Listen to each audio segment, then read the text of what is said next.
7 o'clock in St. Louis. You're listening to the Morning After. It is presented to you by Brown and Crouppen on 101 ESPN and the TMA STL YouTube channel. Welcome to the Healthcare Evolution 7 o'clock hour. Tim McKernan, Doug Vaughn, Martin Kilcoyne with you on the program. And Jackson Burkett is feeling better, Doug.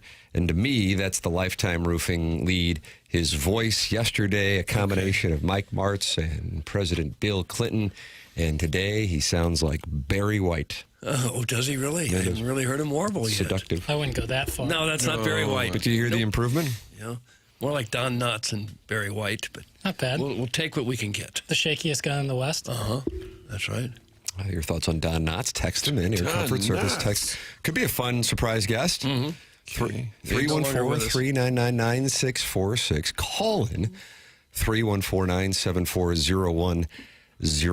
Those are the Callier and Thompson phone lines. And then friends have already gathered. I see Tashara Jones Snowplow is talking to Kitty Bates and Q in the house in the Form Energy YouTube chat.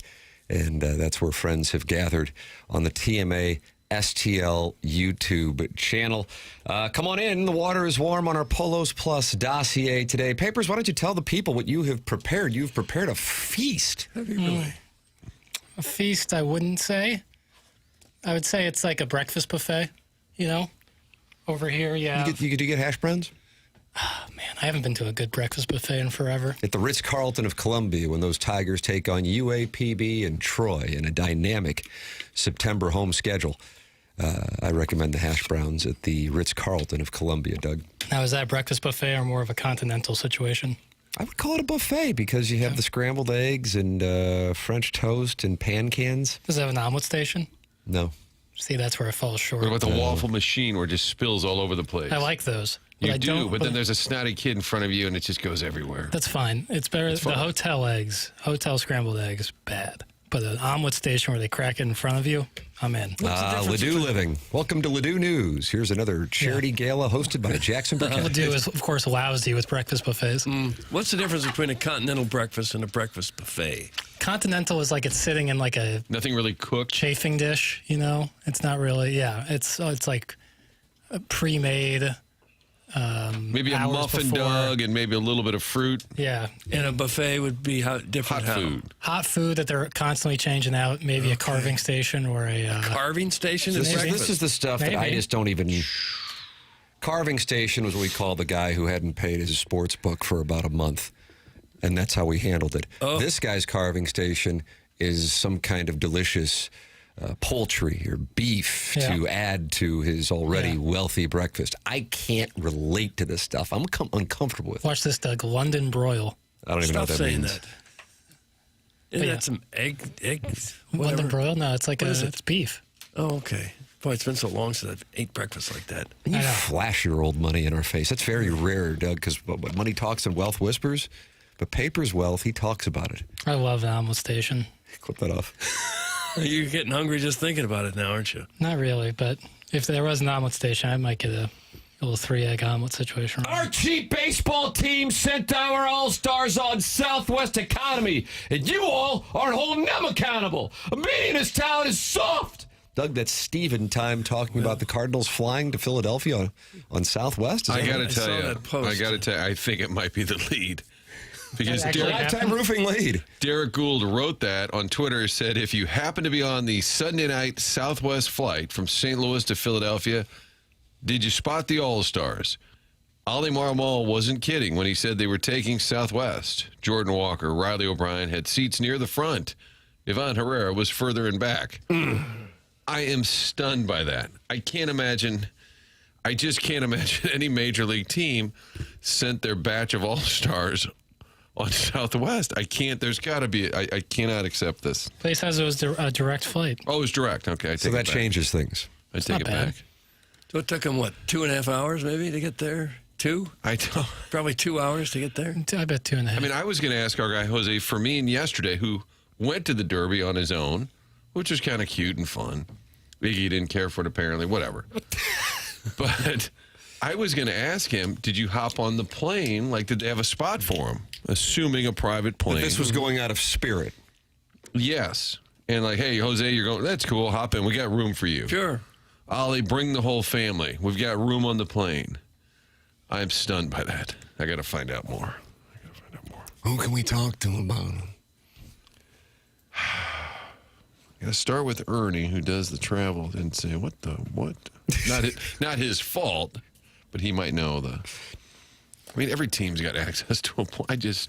Well, if it was how many guys went? 4? Now, you may have, what may typically happen is the guy, the Arenado, who makes $30 million, or the Harper who makes $40 million, or whatever. There's always a guy who's probably like, I got the plane, don't worry. You look around, O'Brien, I ain't got no plane. Walker, no plane. No. That might be. Herrera, no. I still think that's. What would it cost to charter a private plane? Well, I'm glad you asked. I recall spending some time with a gentleman, and I will not share names. And we were spending some time together in South Florida, and he was heading back to St. Louis for an obligation. He said, I got to fly out. I said, what time's your flight? He goes, I don't know. I'm flying private. I go, just curious, because he was getting one of those NetJets wheels up deals. Sure. And he said, it's only $10,000. Oh. This guy also might wanted to bang BP and complain about the heat during the baseball season. Oh. I am not going to say names. Yeah. He probably pays a membership, though, right? As well, on top of that, you think? I don't know. I mean, I can't communicate. You could ask him. You're talking about London broils over there. I can't relate to this I would stuff. think they would I miss the White Castle at Hampton and Chippewa. Yeah. What time's the plane? I would think to pay $10K, you might pay a membership on top of that to have the option to then. There pay are, the $10K. I believe, like clubs you're in. Yeah. But is that one way? 10,000 one Probably. way? Yeah. In this case, it was from like probably I guess Palm Beach International would be my guess. Yeah. So if it would have cost them $20,000 to do that, they could have probably gotten 4 one-way trips, because I think that's all you'd pay, because the players would have scattered anyway. Right. For maybe $1,500, $2,000. And then Doug, after Walker wins $1 million for the home run derby, does he say, you know what, guys, I think I'll get us a plane? No, No. he keeps that, gives that to the family. Okay. Yeah. See you guys in Arizona. You know. You're on your own. Yeah.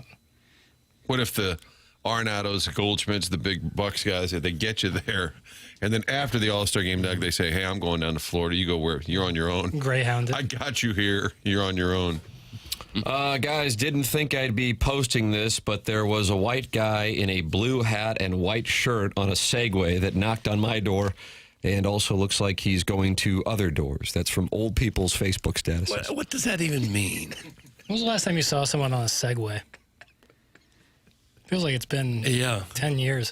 I thought it was going to be a thing, but I guess it's too dangerous for people. You look so goofy on it, too. But now there's a white guy with a blue hat going door to door. That's correct. That's correct. We should heads look up into out there. that. Yeah. Call in if you'd like. 314-974-0101. Callier and Thompson phone lines. Text in about the media in this town being soft and full of a bunch of frauds. 314-399-9646. And, of course, you can interact and attack us or really yourselves. You turn on each other in the Form Energy YouTube chat. It's the TMA STL YouTube channel. Doug, let me see what's going on in there. Kitty Bates says, Tim, you always reference Spirit when talking about flying private. The FBO on the north side of Lambert is actually more convenient for those of us in the Central Corridor. Doug, that's Kitty Bates. Yeah. That's where the Blues flew out of. North side of Lambert there in a private area. Pretty convenient. Got free parking right there. Always goes Plane back to pulls parking right up Rio. to the gate. Yeah. Not that I ever went on it, but during their Stanley Cup run, we used to go out there and get interviews before they'd take off for the next game. You hold them accountable on the tarmac. I yelled at them before they got on the plane. Add Martin to the list. I don't know what that... And then Iggy said, tell Martin to learn to drive. So I don't know what's going on here. I'm reading it in ascending order. Is that descending order? I don't know what never Either know. way, it's backwards. Chairman Kurt, you are apparently the patron saint of the Form Energy YouTube chat and sometimes participate, but you always know what's going on in there, especially when they're not happy, which tends to be the majority of the time. What is the problem with Iggy wanting Martin to drive? If I'm not mistaken, it was talked about on ATMA yesterday that there was nearly an incident in the parking lot. Oh, that's right. And I have submitted a Freedom of Information Act request to pull the footage from the bank. So we're going to get to the bottom of this. Please do. Doug, per Iggy and Martin on After the Morning After yesterday, Martin, you were backing out of your spot to go to your television responsibilities, or maybe just home. It's none of our business. Onboarding was off-site. It was an off-site. Yeah, onboarding. I was pulling out of this parking lot here, and I was turning out of the lane, turning left. The car coming to my left would have the right-of-way. Sure. But if you're in the parking lot, Tim, you have a reasonable expectation of kind of what the speed of a car is in a parking lot, right? Yeah. So there's a car probably 30 yards down, but I'm turning left.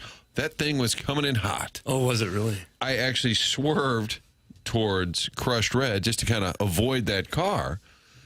And then I thought, this guy's got his window down. Is he going to say something? And I was about to just go off. Oh, you fit a scrap. I was about to go off. Gosh. And I see this old guy, and I said, oh, my God, it's Ken. 100%. Who else would it be? 100% he had the right of way. He was going way too fast for that spot. And then I think he was going to let me have it. And I was about to let him have it. Oh, no. Larry David style. Oh, my God, it's Ken. Why do you care so much about my life?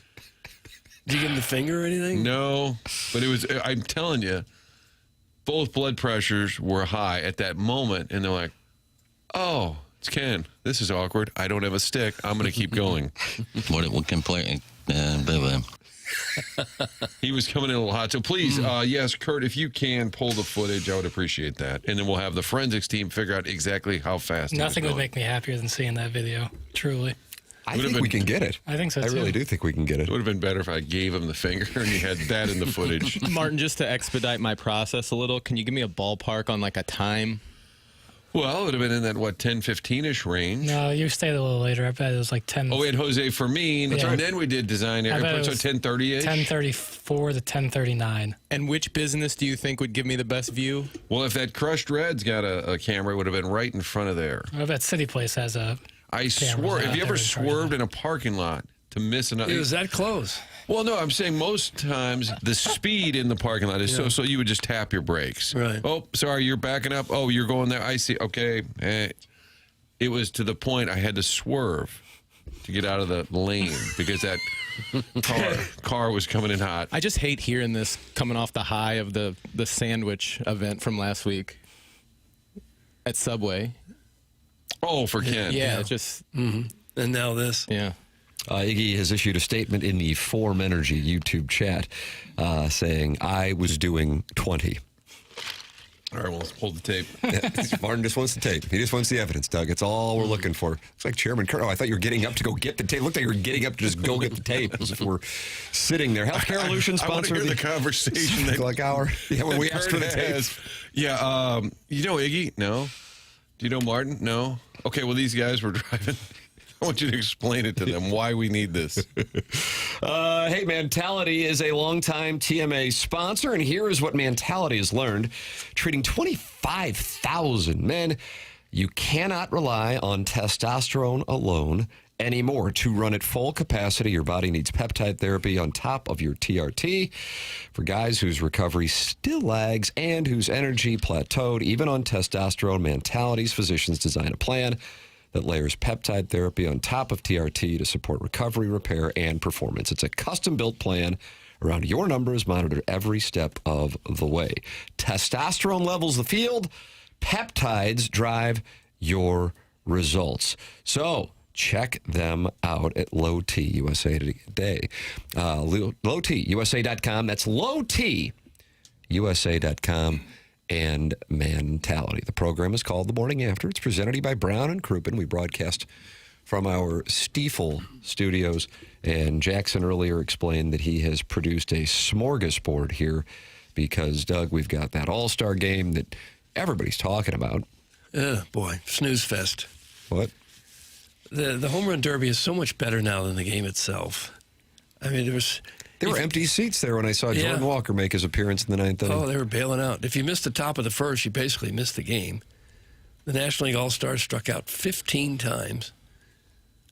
It was hard to get through it, wasn't it? Was Isn't it it worth better a for Southwest flight to Philadelphia? I think it's better for Jordan Walker that the game was so unmemorable that this whole All-Star event will be remembered for the Derby only because the game was nothing. I liked the Sandlot intro. I thought that was pretty cool. No. with the fireworks and stuff. Yeah. The guys holding the sparklers. Yeah, the TV folks tried. Yeah. They did their best to dress it up. Kids riding their bikes onto the field. Yeah. I thought that was pretty fun.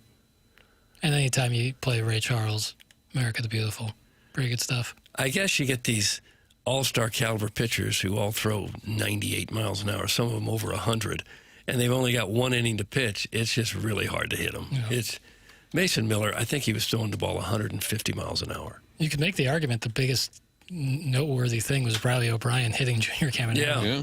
Yeah. The way he ran off the field, you thought, oh, he thinks that's broken. Yes. The sound from it did not sound good.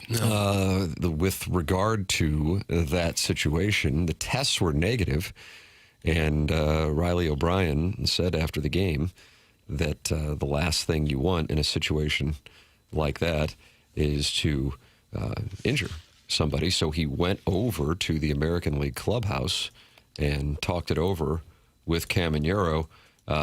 He said he was very understanding and classy about it. Caminero said, I really appreciated the gesture. He came into the clubhouse and took a few seconds to say he apologized, but I told him, look, it's part of the game. He was really worried, but I told him, look, these things happen. We're here to have fun. We're here to enjoy the night. We felt really good that you know everything's okay. So that was how Riley O'Brien tended to do it. He was so upset about it. He went over to the American League clubhouse and found Caminero. Caminero appreciated that. And it looks like he's fine, so much so that he said he plans on playing in the Rays' next game on Friday. Oh, that's good.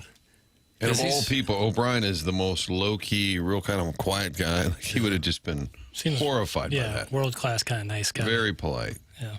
And as it happened, I'm like, oh, no, I hate that for him. Because I assumed something was broken the way Right. he went down. Well, and he's the two-seamer pitcher against a righty. You're going to run inside every once in a while. Well, more people, I think, are interested in the Southwest flight than they are the game. Okay. Yep.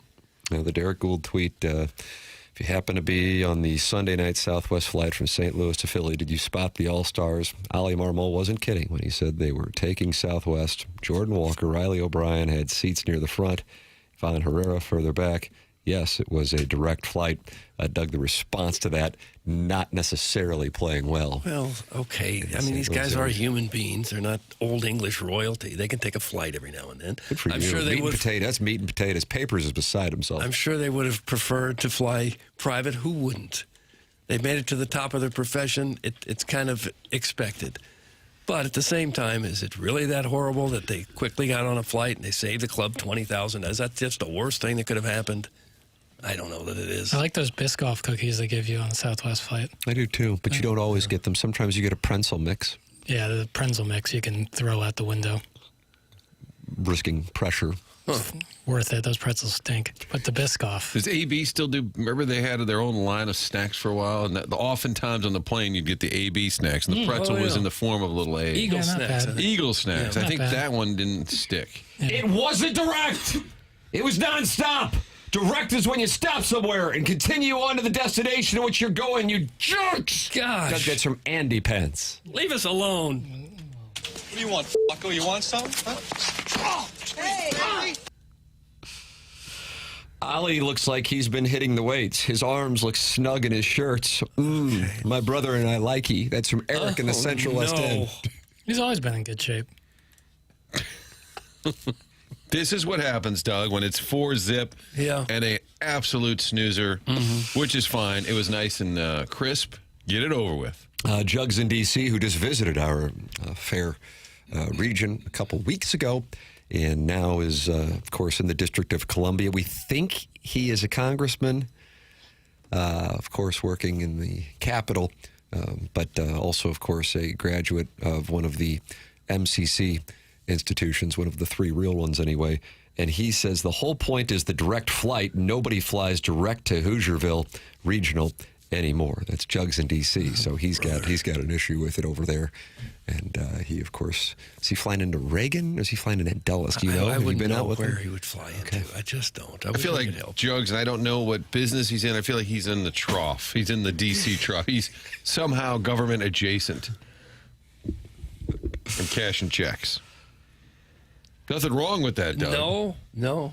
It's the system. I just feel like he's part of the Swamp. Yes. Dawson's Creek's new voice is getting me stacked. He sounds like the mob boss in Casino. That's from Little Judy Suckins. One KC Yeah. who works out of the grocery store. I think his name was Paulie, too. Everybody's name's always Paulie. I love Casino. Sam Ace Rothstein. It takes a turn, though. I mean, it really does take a turn. Yeah, it's the first half is like way up there, and then the second half gets a little sloppy. If you've ever dealt with a problematic significant other, Yeah, that'll land real nice close to home. I don't know if you ever dealt with a little Nicky Santoro. Not too much butter, right? yeah, not too much butter. Yeah, but An unfortunate demise for Nicky Santoro and the Dahmer. Always the Dahmer. really unfortunate demise. But, Frank Vincent, boy, He always takes a stand at the end of presentations. Unfortunate one for him at the end of The Sopranos. And he had a message for Nicky Santoro at the end of Casino. I don't know. This Frank Vincent, Doug, he had a wonderful head of hair. Yeah, Well, that's all that's important, really. Billy Bats. yeah. But You got a lot of Casino's awesome. Vito Corleone votes yesterday. For Yeah, the voice. I think it was more like that. Oh, a little Brando. Yeah. You interested in petting my kitten? Always. I'd like to live out the rest of my days in the garden in an orange grove. You would? You'd be bored. Yeah, but grandchildren. You say running that around. You say that when you're 80, Right. not when you're 26 or 5 or whatever you are. 8. 28. Way to know the staff. Whatever you are. Yeah, I'll take it. Whatever. Jugs in D.C. works the counter at a Quick Trip in Maryland Heights. That's from Rusty Pecker. So apparently Someone has to. he is not in the District of Columbia working in the Capitol building. He's actually at a Quick Trip in Maryland Heights. And that's the one that moved a block down?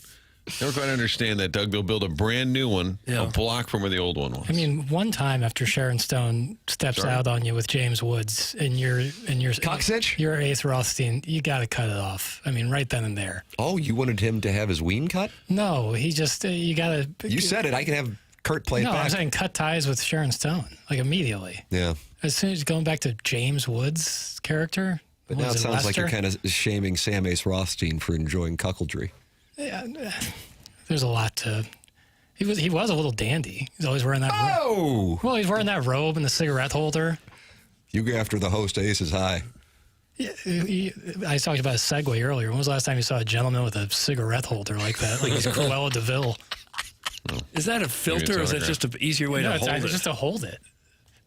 We got to get Iggy a cigarette holder. That would be a good look for him. You can get involved on the program. 314-399-9646. Jugs in D.C. is taking some heat. We are in search of the security footage from in front of the Crushed Red here at City Place at Ballas and Olive, where Martin Kilcoyne and Ken Iggy Strode nearly collided. Iggy says he was doing 20 miles an hour. Some of the listeners who were listening to After the Morning After point out that Iggy yesterday said he was doing 25 miles an hour. So each day it seems to be decreasing by an interval of 5 miles per hour. Even that's kind of quick in a 25 crowded in day. the Thank you, parking lot. Doug. 25 in the parking lot's fast. And you would have no concept of how fast you were going. You would not know it to an exact miles per hour. But anyway, that's for your honor to dissect. Yeah, you're just going to let the security tape speak for itself, it sounds like. Your counsel's very confident in your case. You can also talk it over with other TMA listeners in the Form Energy YouTube chat. They're in there. They're watching the show. They're talking it over. There are 201 friends gathered right now, including, Doug, is it Nick Piatchek or Piatchek? He's in there talking to Frida's Paul Vita and Gene Thomas and Patrick Gillespie, who all respect Tashara Jones Snowplow. She is in there talking it over, which reminds me, I believe Mayor Spencer's coming in. Did you see that email from Tommy yesterday, Matt? I'm sorry? Yeah. How about that?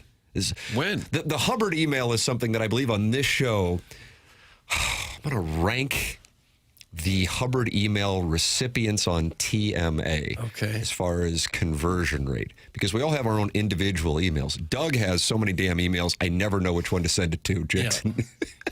There for a while, I had 75,000 unread emails. Remember that? How many phones do you have, son? Just one. He and Ray Just King one. have a plan together. I just have an Starting to email wonder for about this I have one guy. for radio, one for home, and then the Hubbard email. So yes, there's the company email, and I get notifications on my phone, so I see them. And they're trying to have Kara Spencer come, I believe, in studio to talk about what they're doing with the Rams money. So how about that? So I'll look forward to that. But I don't know. It's not today. Okay. We have too much going on today. Yeah. A little crowded for the mayor. All right, Tim, I'm entering the Hubbard. It usually takes 8 steps for me to get into it. I have to hit the authenticator, Doug, and if I don't do it quick enough, then it disappears on my phone, but I had to sign into my phone, my They send you security a code. text for another code. Then you get a text for the code, and then you get in there, and it says there's free donuts. No, where is it? Let's see. Chairman Kurt has just made an observation that the speed limit in the parking lot, Martin, if your council wants this information, is 5 to 15 miles an hour. Take that for what it's worth. That's in the Form Energy YouTube chat where a case now is being built against Ken Agee-Strode. He might wind up being the defendant. Have you guys ever gotten into a confrontation with someone in a parking lot? No, I'm a tiny boy, and it's in my best interest to not confront anybody. But then I have burner accounts on Twitter where I take people out. Oh, that's a good way to deal with all that. I'm so scared of road rage people. Yeah. If you're someone like with actual road rage, I can't. Oh, I can't. You saw what happened in Lake St. Louis a couple weeks ago. Right. Yeah, I was about to say I-70 in St. Charles County is to road rage what light-hitting middle infielders are to St. Pedro de Macorís. It is a hotbed. I mean, stay out of the left lane when you're in St. Charles County. Whew, cats and dogs. I don't know what they're angry about, but man, they're not happy. Well, Heads up. 70's no bargain either. Yeah. Well, that's what I'm saying. Heads up. Yeah. I don't mess with that. I don't either. I just don't have it. I think all of us have made a driving mistake at some point. Yeah, but And shouldn't so you get in a fight people- over it? Other people are going to do it too. If they change lanes in front of you or they go before you at a 4-way stop, just get over it. Just take a deep I'm going to breath disagree with you. and spend about 5 seconds, and 10 seconds later, you'll forget it even happened. I don't like your logic because it makes sense. All right. I've driven with people that just get violently mad because someone is not going quite fast enough or passed them wrong or weaved into their lane. So why are you wasting all this energy on something that just doesn't matter? Give me your fucking feet. Are any of us Not perfect cut off. drivers? That was the byproduct of road rage? I thought that was Gabe's post game. That was a road rage incident? It's tough to tell these days. My friend's dad, Mr. Baxendale, taught me years ago. He said, you don't give him the finger. That's too much. Never. He said, you shake your fist, which is like, I'm not happy with you, fella. But it's not elevated to the middle finger, which can also elevate the situation. A shaken fist, Doug, does that, that doesn't wound you, does it? Your soul. It's like, all right, I get it, old man. You're unhappy with me. I get it. I just can't imagine that anyone couldn't control their emotions better than that. I agree with you. Didn't there. Jack Nicholson get a golf club out and beat on somebody? That's correct. And what film was that? I think No, that in was real IRL. life. In real I think life. that happened on the Did you have a PCH. problem with Jackson saying IRL right there? Yeah, I didn't like it I had a much. feeling that was And you're about it. Jack Nicholson, highly established, accomplished superstar, and you decide to get a golf club out and beat on somebody's car. Just because Yes. you're 2 seconds slower than how you were going to be before. Sharon and Clayton says the road rage is misplaced rage from something else in their lives. That's Sharon and Clayton's That's probably analysis. true. Yeah. That they're already before that incident happened. It's They're already angry. Yeah. It is February 8th, 1994. Robert Blank stated Nicholson, at the time 56, approached his Mercedes-Benz when it was stopped at a red light in North Hollywood. Nicholson used the golf club to bash the roof and windshield of Blank's car. Reported say- $500,000 check from Nicholson after the... I'm sure. You want some of this? Oh, people are He's crazy. 89. Speaking of Marlon Brando, Nicholson lived next door to Brando for a number of years on Mulholland Drive. Probably some pretty fun parties there, if I had to guess. Miami was so rough for a while when I was living down there. I got a speech from a guy I worked with. He said, now, if you carry a gun in your car and someone comes after you or you get in a road rage thing, you hold your gun up. You don't point it because you could get arrested for pointing. You just hold it up and dangle it and let him know you have a gun, and that should stop the confrontation. So that's how I got to drive down here? Boy, speaking of which, I-95 down in Miami. Yeah, boy, oh howdy. my God. Yeah, that's it. That's got to be it. I can't imagine anything worse. that whole East Coast stretch from Miami up to Lauderdale is Yes. that is the Wild West. Yeah. Because you got, Doug, you've talked about this before, like sports cars from people in their 20s and 30s going 100 miles an hour. Oh, yeah. SGO Kai. And then like a Jaguar from the 90s doing about 48 on the highway, mixing together. Yeah. Papers, can I ask you a Jack Nicholson question? Yes, one of my favorite actors. Okay, never married, Yeah. but partners, famously Angelica Houston. Mm-hmm. So in the Wikipedia page for partners, Tim, it lists Angelica Houston, 1973 to 1990. Fair enough. Wow, that was a run. Next partner was Rebecca Broussard, 1989 to 1994. Can I ask a question here? It says Angelica Houston to 1990, but then he was with Rebecca Broussard starting in 89. Oh, he had the less popular for a year. We got a What's little, up, Jack? We have a little overlap here. Yeah, I'm sure there was probably some others mixed in between. I mean, That math, there's a little crossing over there. because in '89 he would have been Joker. So, and I think he got some crazy back end deal where he made like $70 million off that movie. No joke. Like he made so much he money thought, off that hey, movie. Angelica, I just made a boatload. I'm going to let Rebecca move in a little early. We're yeah. going to get married next year, but she's going to be here a year early. Yeah, Well, chop up rent. Yeah. God. Unfortunately, he impregnated Broussard, and that ended the run with Houston. It was a fair situation. I wonder what Houston didn't like about that. Martin, another surprise guest, Angelica Houston and Don Knotts will join us coming up. Mr. Licks is not happy with a wide variety of people in the Air Comfort Service text inbox. Guys, this is another reason why I recommend everyone just have a driver. Something Sharon and Clayton could never relate to. That's from Mr. Licks. And then he also says, with regard to Kitty Bates and the FBO at Lambert, it's actually not Kitty Bates. Spirit got a new landing strip last year that can handle bigger loads. Columbia Airport is better as well. The FBO at Lambert sucks ass. That's from Mr. Licks, Doug. And, of course, Mr. Licks flies private, I think, daily, 5 days a week minimum. So he is kind of our private flight correspondent. And also pro having a driver. Yeah. If you've ever been lucky enough to fly private, it is the way to go. It is so nice. Unrelatable. Time's the plane. Tim never named the person involved. That's correct. They That's might correct. be into farming now. He didn't name the person. You don't know what the person's into. That's exactly right. Yep. You just walk right out there on the concourse, pilot's there, and whenever you're ready to go, you go. Martin, you know the other thing about Jack Nicholson, his mother was 19 when she had him, and so in order to like avoid the issues with that, her parents agreed to raise Jack Nicholson and told her that his mom was actually his sister. So his mom, June, for most of his life, he thought was his sister until it was revealed to him that his sister was actually his mother. And of course, he would star in Chinatown, where that's kind of the theme of the movie. Oh, gosh. And I know he's famously private, but I feel like before he's 89, if he's still got his wits about him, I'd love for him to open, like... I think he might not be in the best of mental states at the moment. I wish along the way that he had done, because I know Costas told the story that Nicholson doesn't do TV. Right. I'm sure he probably thinks he's above podcasts. I wish at some point he would have done a deep dive, because he would be fascinating. Oh, my God, yes. But, yeah, I don't think... there was like a 4-year run where he had been to a Laker game or like seen out in public. I wish you guys did email of the day like the morning after show. Your audience would have some legit unhinged emails. That's from Dickie O from Cedar Hill. I thought we did email of the day. You know, it's we been were the sponsored TMA for show. about 15 years by Design Air for the last decade. It comes at 9:45 on the Polos Plus dossier. And we do have some unhinged emails, so that's correct. The morning after at InsideSTL.com is where you can send them, and Design Air sponsors it. That's Seth Goldcamp and his team. Doug, it's going to be hot. Heads up. Here we go. It's coming back. Now, is it going to be as bad as it was a couple of weeks ago? I mean, that was 97. Yeah. This is just, I got a 94 for you coming up. I got a 91 today.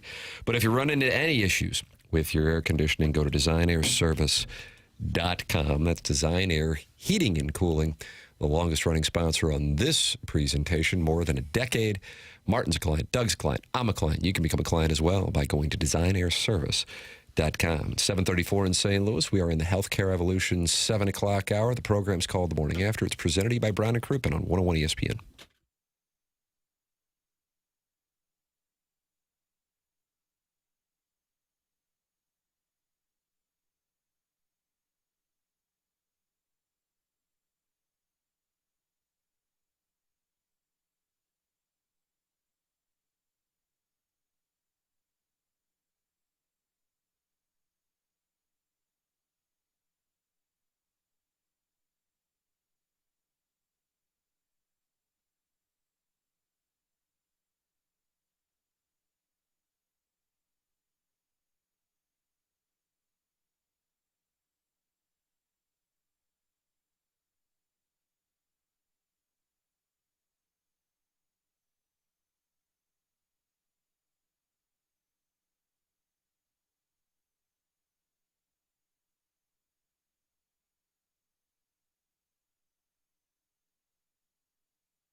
Ladies and gentlemen, Jackson Burkett would like to issue an apology for his France play yesterday. Jackson, this is your time. God bless America. I do apologize for that.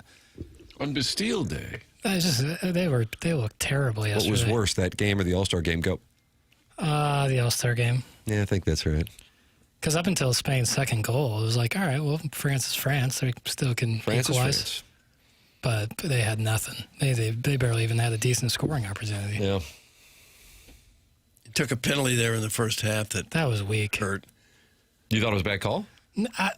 I guess under the rules. What is the belief there, that he was trying to kick? It was evident to me that he didn't see it was Lamine Yamal. Right, but isn't he trying to kick the ball? He didn't see Yamal coming, and so he's just trying to kick the ball, and he ended up kicking him in the side. Right, no, but it seemed to me to be I thought unintended. so too. Clearly, and so I thought that. But apparently, soccer folks much more knowledgeable than me were like, no, that's a clear penalty. I was like, okay, I don't get it personally, but.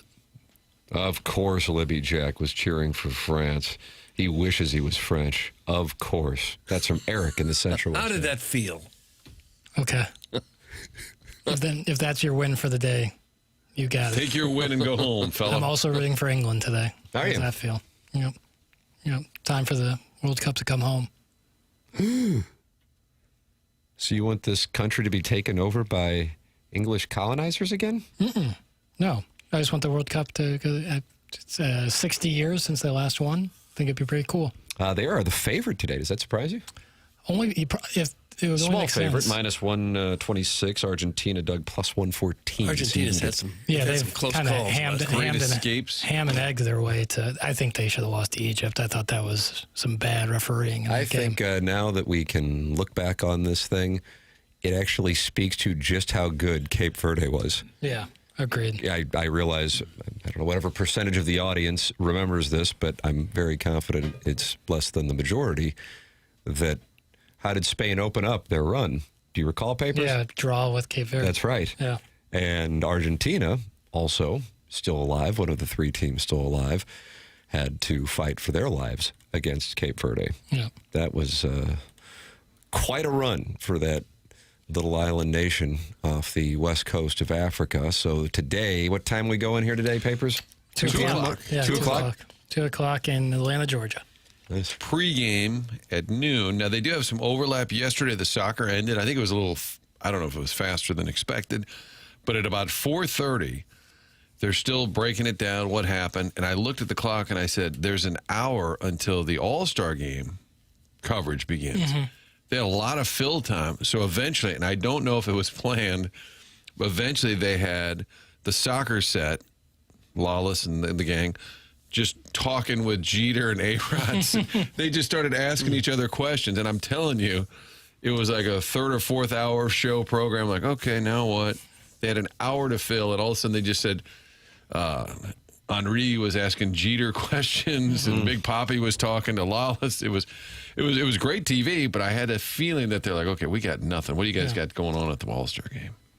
Some pretty personable guys, though. Some good A lot of big names. Yeah, it was a fun idea. On America's 250th anniversary, Papers wants England to win on USA soil. GTFO. That's from the South City Power Hoosier. That couldn't have felt very good either, really. Sorry. That's what I'm rooting for. So you won England against Spain as well. Yeah, I want England to win. All right, Doug. Yeah, there I it is. think most of us- Hurricane. Most of us are over what happened in the 1700s, I know I am. so it's kind of safe to root for England again. They've been on our side in a couple like a lot of of- important conflicts. Like a lot of their players. You see a lot of them if you watch the Feels like Premier League. Bellingham has taken over Kane's role as their stud. He's the best. Like, you've seen the stuff with him. He's awesome. Do you see the video of the handicap guy doing Yes. interviews? Yes. And the players are walking up. That was after the Mexico City game. And his fella's in a wheelchair holding a microphone, trying to get a soundbite, just hoping anyone would. And the players like nod, wave, just keep going. And he's asking a question in Spanish, I believe. And the one player who stopped was Bellingham, who had just had the 2 goals, who was the star of the game. Right. and he stops and talks to the guy. Who speaks a little Spanish because And he plays answers for the Madrid. question, yeah. Gosh. Man, England versus Spain. Spain's still salty over the 1588 Armada business. That's I from the don't think Tim they Man. are. So that's the thing. You guys don't consider the geopolitical elements of this. Right. As you might imagine, I am not allowed to root for England, so there's no problem there on this side of the dais. But Jackson, you went Hurricane. Hurricane! Yes. Yep. I won Hurricane. And then our guy will break it down. He breaks down the England games more than any other. Yeah, he's English. So I mean, but does he break them all down, or is it specifically when I think England plays? he streams most of those games, but his rooting interest is for the three And lines. the is a level of excitement. Mm-hmm. Okay. As an Irishman, I want every England player to tear an ACL and fire to erupt on their bench. Doug, that's from not Mongo. kind. That's just his rooting interest. Okay. What a goal! This guy's world class! He's world class! Hurricane! Hurricane! Hurricane! Why are we talking about soccer? That's from Doug's fat friend. We only have another 5 days of World Cup action. Yeah, it's been fun. It's been great. Fun to watch. Belgium to score first, France to win. Now an England pick. Let's make some. And then there's words. Viva la Argentina, vamos, vamos, So they're Argentina. saying go oppo of what Jackson But I predicts. didn't say pick Big England. blonde Dan with it. I didn't give England that as a play. I just Is said that your that's play? what I'm rooting for. No, I'm not making just any. said- No play has been made. With Argentina of recent, making any play for or against them seems silly. I mean, Be they're, careful. They're all over the place. They should have lost to Egypt. Hard to bet against Messi, and it does seem like they've got a little devil magic. Yeah, they do. You should talk about how the paint on the wall is drying. That's more interesting than this kickball talk. That's from In DeBoer We Trust. Kickball. I bet In DeBoer We Trust, though, will be enamored by SEC Media Days next week. Kickball would be a better name than soccer. What is soccer? What is that? Oh, word here we mean, go. soccer? Vaughn, first he wanted an orange card, then he wanted the World Cup every 2 This is gonna- years. Yeah. If you, And now I'd like it changed to kickball. you enjoy craft beer, there's a bat signal out. Vaughn, Craft beer. Vaughn has activated that community. All right, put down the scarf and text in now. Yep, 314-399-9646.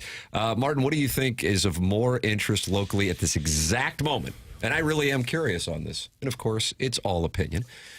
The game this afternoon between England and Argentina or SEC Media Days. Like locally, That's right. I'm talking St. Louis, the gateway to the West, brother. I think because of our soccer crowd in St. Louis, I would say that game, we're in the semifinals of the World Cup, SEC Media Days, Mizzou Talks Monday. I would say today, the soccer. Oh, I would agree in a big way. When do the SEC Media Days begin? Next week? I believe With it's next week or Mizzou it's a Talks week from Monday. one or the other. So I'm guessing they're letting Mizzou bat lead off, kind of like the 11 a.m. game. Oh, how dare you. Well, I'm just saying there. You fellas want to talk? Why don't you go first? No, I think there's a high level of interest. It's been great because the games are on middle of the day. Just flip on the old TV. There it is. Chairman Kurt, you love the Missouri Tigers. You got pictures with Bo Prabula and Ahmad Hardy last year, correct? What do you think is bigger locally? World Cup. All right. Papers? In this moment Yeah, now. for sure. I mean, like the SEC Media Days are like fun, but like there's no real like headline that comes from it really. It's like like Drinkwitz will make some goofy crack or something, take a shot at You somebody. think his team is putting together some material right now? Someone will call him a nerd, and yeah, it's just 50 days till kickoff. That's exciting as hell to me, but SEC Media Days don't really rev my engine. Roberts will be appearing. Roberts, Caden Green, and Nick Nick Rodriguez. Rodriguez. Yeah. So we only have like 7 more Saturdays without college football. Yep. Oof. You guys are counting that. You can't enjoy a 50 Saturday days. because there's no college. Well, Is it 50 days on the nose? 50. Cody Goodwin just tweeted out today. Is it? Yep. Colonel's gay. Power Mizzou. Great follow on Twitter. 50 got a days till stash? kickoff. Cody's got a great stash? stash. Yeah, a lot of guys are attracted to him, huh? Oh yeah. Oh, for heaven's Cut that sake. off. I think. This is a biased survey. That's from In DeBoer We Trust, and he says it's SEC Media Days. That's right, SEC. Okay, That's from knock it In off. DeBoer We Trust. But it's not head to head. It's not as if Mizzou's talking today or the SEC. Right. It's not. It's Well, I'm trying to take the today element out of it. In general, what do you think it is? Now, to me... But what are SEC Media Days? It's not an actual competition. I get it, but other people would say it's soccer and the United States is not playing.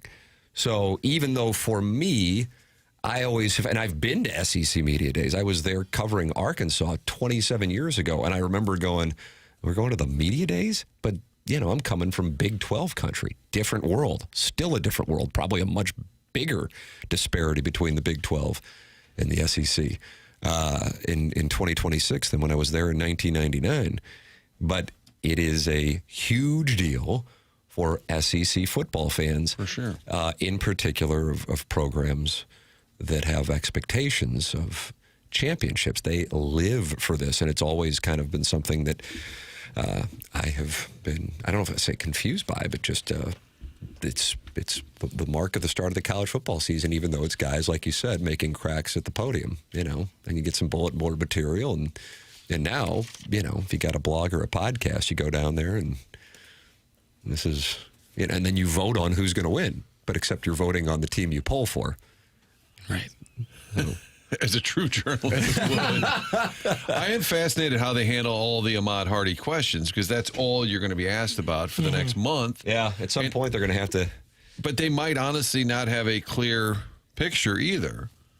But they're going to get into camp, and I just have a feeling it's going to be very vague. Do you want to open that predictionary right now and say, will Ahmad Hardy take a snap for the Missouri Tigers in 2026? Wow, Jackie Papers, Doug, putting us to the test. This is what happens when he's on all this medication. I don't know how anybody could make an educated guess on that without some sort Well, of now you're blowing up Sports Talk Radio's business model. Yeah, seriously. When we come back, we'll tell you exactly when and why Ahmad Hardy may or may not play this year. It must be that they don't know either, because if he was out, they would say, yeah, he's not going to play. Hopefully he'll be back next year. And if he's in, they'd say he's in, he's ready to go, he's great. Look at this video. He's running up and down, he's fine. So it's obviously somewhere in the middle of that, and they just don't know. So the question is, Ahmad Hardy take a snap for Missouri in 2026? At any point of the season, take a snap. I'd say yes. Okay. Martin says yes. I think if I were him, and how he performs this year could affect his draft stock, I would sit it out. Either come back next year or just try to go right to the NFL draft next year. If I'd been shot a couple months ago and I'm going to go take punishment as a running back in the SEC, I wouldn't play unless I was real close to 100%. So you're saying no? I'm going to say no. Okay. Tim? I'm going to say yes. Okay. I'm also saying yes because I think Ahmad Hardy has a real blue-collar kind of workmanship attitude. But none of that matters if you've been shot and your leg doesn't work. Get up, son. What happened to that can-do attitude? Oh, I'm sorry, I've been shot. You get out there and you run the ball for the black and gold. You see that north end zone? I don't give a damn if you've been shot. You think that's what's taking place? That's not what I was saying. I was saying if there is an opportunity for him to play, if he gets cleared to play at any point in the season, to Doug's point, he might not want to because he might not be feeling 100%, but I think Ahmad Hardy has that kind of attitude where it's like, no, if they're saying I can play, I'm going to play. So I'm going to say yes. I'm not saying that he will bypass all of the doctors. Suck it up, boy. No. If I was his agent, if I was his agent, I'd said, you're not playing unless you're 100%. Right. You went from an All-American running back, and now you might be something far less than that, and that's what you're going to show the NFL scouts, NFL teams what you are now? No way. But is there any thought, Doug, to follow that logic that he might need to show the NFL that he's going to be just fine because what he has on tape is prior to being shot? Well, I think he'd have a shot to do that in combines and personal workouts and stuff. Hey, guys, my opinion on whether or not Hardy will play this season will be the opposite of whatever the Warson Woods wacko predicts. Thanks. That's from Big Tough Doug, and that's a shot at the Sam Horn prediction. And Chairman Kurt, did you just tip your cap to Big Tough? No, that was unrelated, but I did point. I was thinking the same thing as Tough, so we're kind of in a tantric spot right now. Ooh, tantric. I'm going to say something controversial. I'm not. Well, let me put on the hot take mittens. I'm still not convinced Warson Woods Wacko was wrong. I think there was more going on there, and I don't think we'll ever know because Sam Horn was injured. I know Perbula did start that, but I don't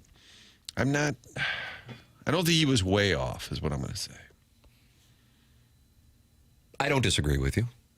But we'll never know because Horn got injured right away. I think they might have been just kind of messing around a little bit in that first game, and they weren't quite sure what they were going to do. Yeah. But then it decided itself when the injury happened. So I'm not a Warson Woods Wacko lemming or anything. I don't know the man, although I appreciate the fact he went to Northern Arizona University in the great Flagstaff TV market, Doug, where I cut my teeth for 9 months. Sure you did.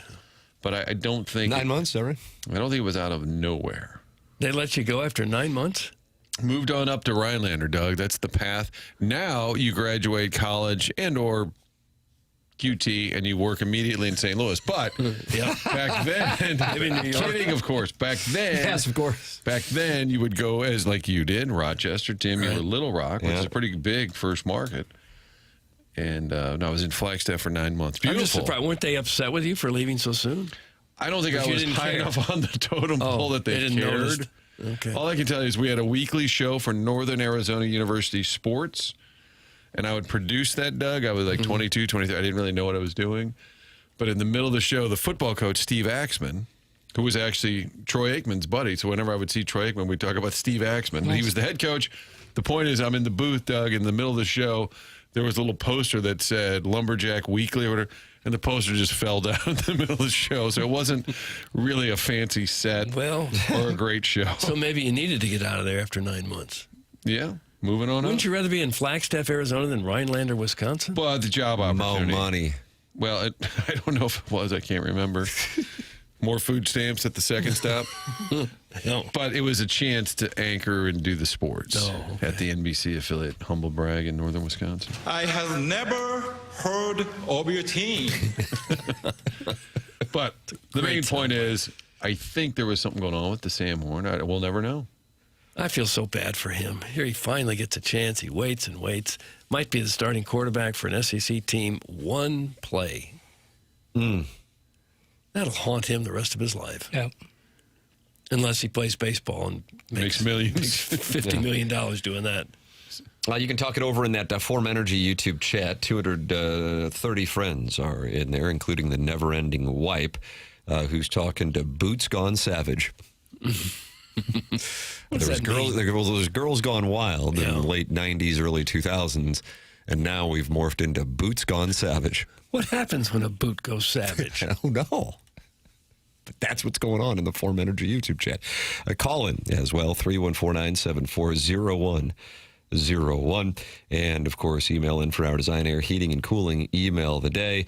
Wacko had no idea what he was talking about. It wasn't even close, and he still never paid me my $100. That's from Harrison's brother, Master. So he says the Warson Woods Wacko owes him $100. Maybe, I don't know if there's points on that. But now at this point, it's approaching 12 months, and it sounds like Harrison's brother Master is coming to collect. So that'll be a moment that the two of them will have to work out. Healthcare Evolution's the sponsor of the 7 o'clock hour here on TMA.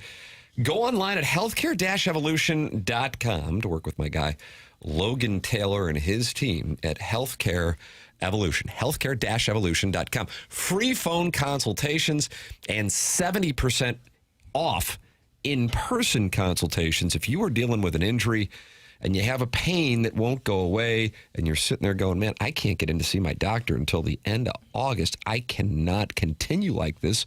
It's the summer. I want to get outside. I want to enjoy the activities that I love with my friends, with my family.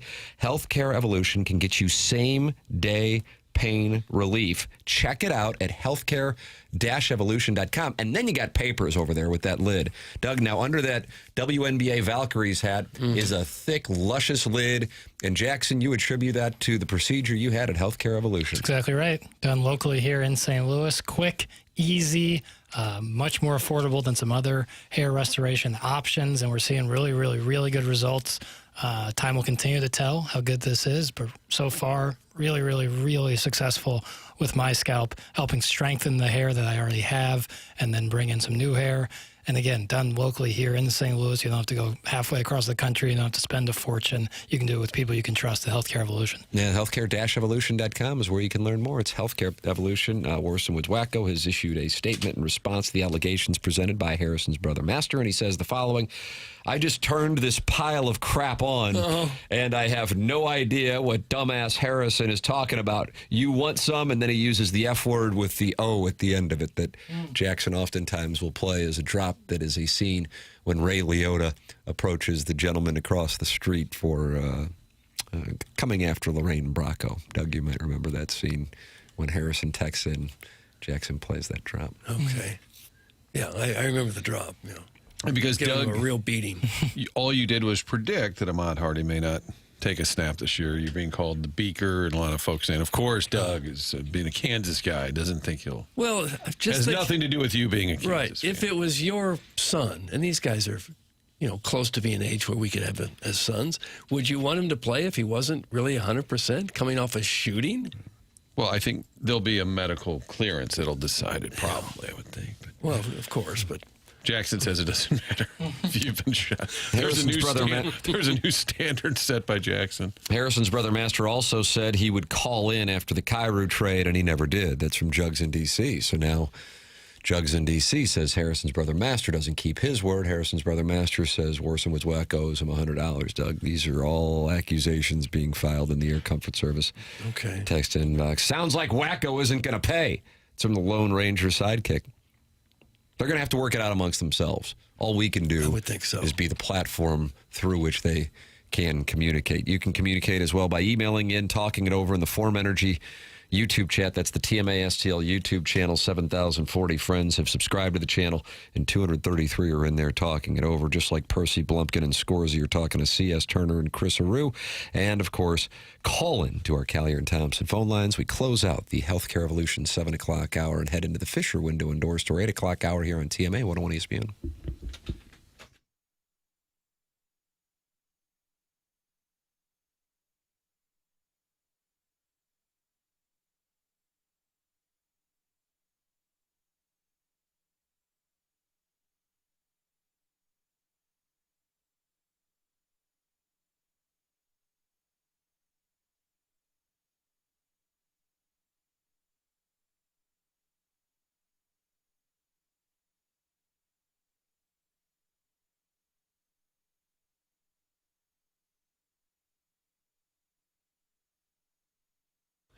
Village Bar, the place to go for lunch, dinner, happy hour, hanging out with friends or your family. Such a great spot right there in De Pere on Manchester. If you've never been, check it out. You've heard me talking about the best cheeseburger in town for a long time. Find out for yourself. Grab the wings. The games are always on.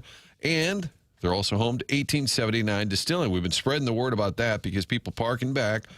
Beautiful barn right there. A lot of folks don't know. That's the home to 1879 Distilling, where they make these award-winning spirits, the Red Barn vodka, so many different flavors, fun during the summertime, dark Havana rum, or the 1879 rye, the bourbon. If you're ordering a cocktail, make sure you ask for 1879. Great website, which shows you all the products, and they have the general store connected to Village Bar on the east end, that blue building. Really a cool spot. If you're able to go by on Saturdays, they open it up for a tasting room. They've got merchandise in there.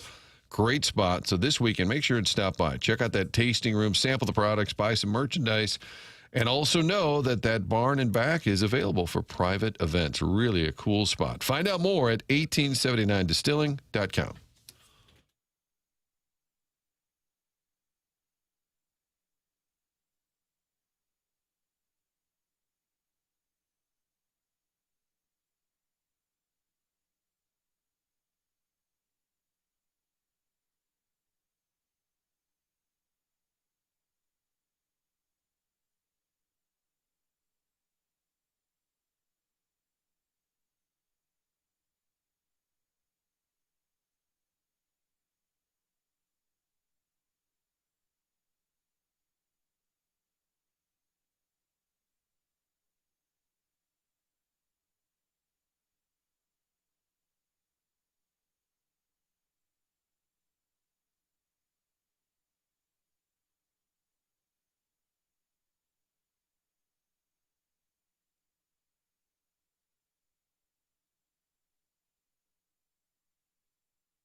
This is Jackson with a SportsCenter update brought to you by Universal Windows Direct. England and Argentina today, 2 p.m. kickoff. The winner faces Spain in the World Cup final on Sunday. That was another SportsCenter update brought to you by Universal Windows Direct. You'll be saying, I love my windows.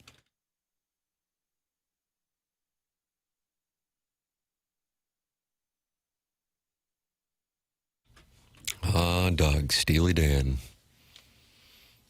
Puts it in perspective, doesn't it? It really does. Papers, why are we enjoying this? So many. Why not? Donald Fagen's birthday. No. Will you play the Fez later? Sure. All right. You got a request, Doug? The Fez. I don't know what it is. 19. Bodhisattva. Is this in your top 5 Steely Dan songs, Martin? No, it's kind of like Stairway to Heaven is the Zeppelin. Just I've heard it too much.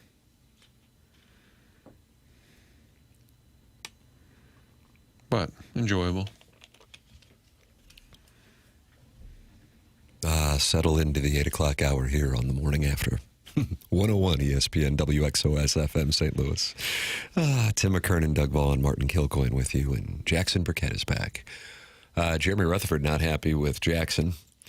Texted me and Martin during the commercial break and said, hey, I know Jackson's been sick. I'm not sure if he's in today. I texted him to say I wasn't coming in today, and he hasn't responded yet. So I thought I'd let you guys know. Thanks. You texted him at 8:01. Well, just responding, and he said, get well, buddy, at 8:02. Yeah, but when did he, let's go back now. When did the first text from him to you prior? That came in at 7:38 when we were in the midst of the program. I'm going to side with you here because JR made it sound like it was, a day ago or something. JR, explain yourself. I'm happy to take the heat. It's part of the gig, but and I love JR, so you won't catch Doesn't me seem saying like you do at all. No, I'll never say a bad word about him. What about your Twitter burners? That I can't speak for. Why are you coming after him so hard and aggressively? If I had Twitter burners, I think I would have to recuse myself from society. Yeah. From life. You can call in. Talk about your Twitter burners. 314-974-0101. Callier and Thompson phone lines. Text in to our Air Comfort Service text inbox at 314-399-9646.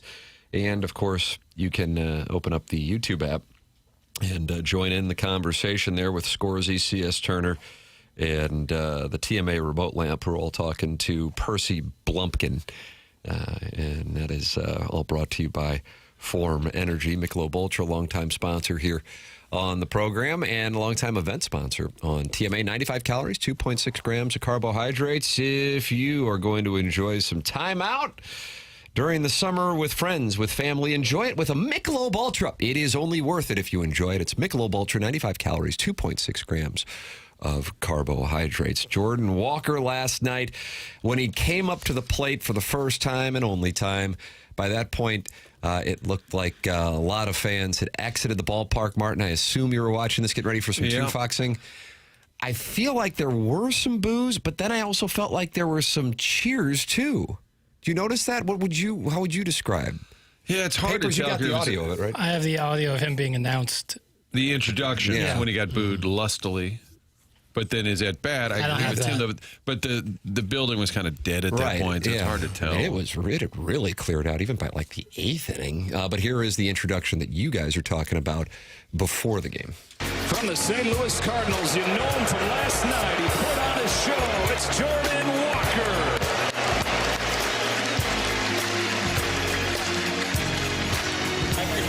That's Steely Dan in the background there, too. I don't know. It sounded like the booze only lasted for a couple seconds. And then it was like, this guy, he came in here and he earned it. Logan Webb seemed to be enjoying it next to Jordan Walker. And then Walker gets the at-bat, 9th inning. My mom said she turned the game off, or they didn't play Walker. I said he hit in the 9th inning. She said, well, he should have played earlier. Yeah, I agree with that take. Okay. I thought he should have started. Has to face Aroldis Chapman, who's been around for, 50 years? He was on the Yankees, the Reds. He was on the Yankees again. He's been on the Pirates. He's in the Reds. He's Cubs. I said he's now the all-time strikeout leader among relief pitchers. I feel like he's been striking out Cardinals for centuries. Yeah. Career, Doug, 850 innings pitched for Aroldis Chapman. How many strikeouts do you think he has in that career? You said how many? 800? 850 innings. I'll say he's got 900 strikeouts. 1367. Oh, gosh. So not 2 strikeouts Yeah. per inning on average, but getting there.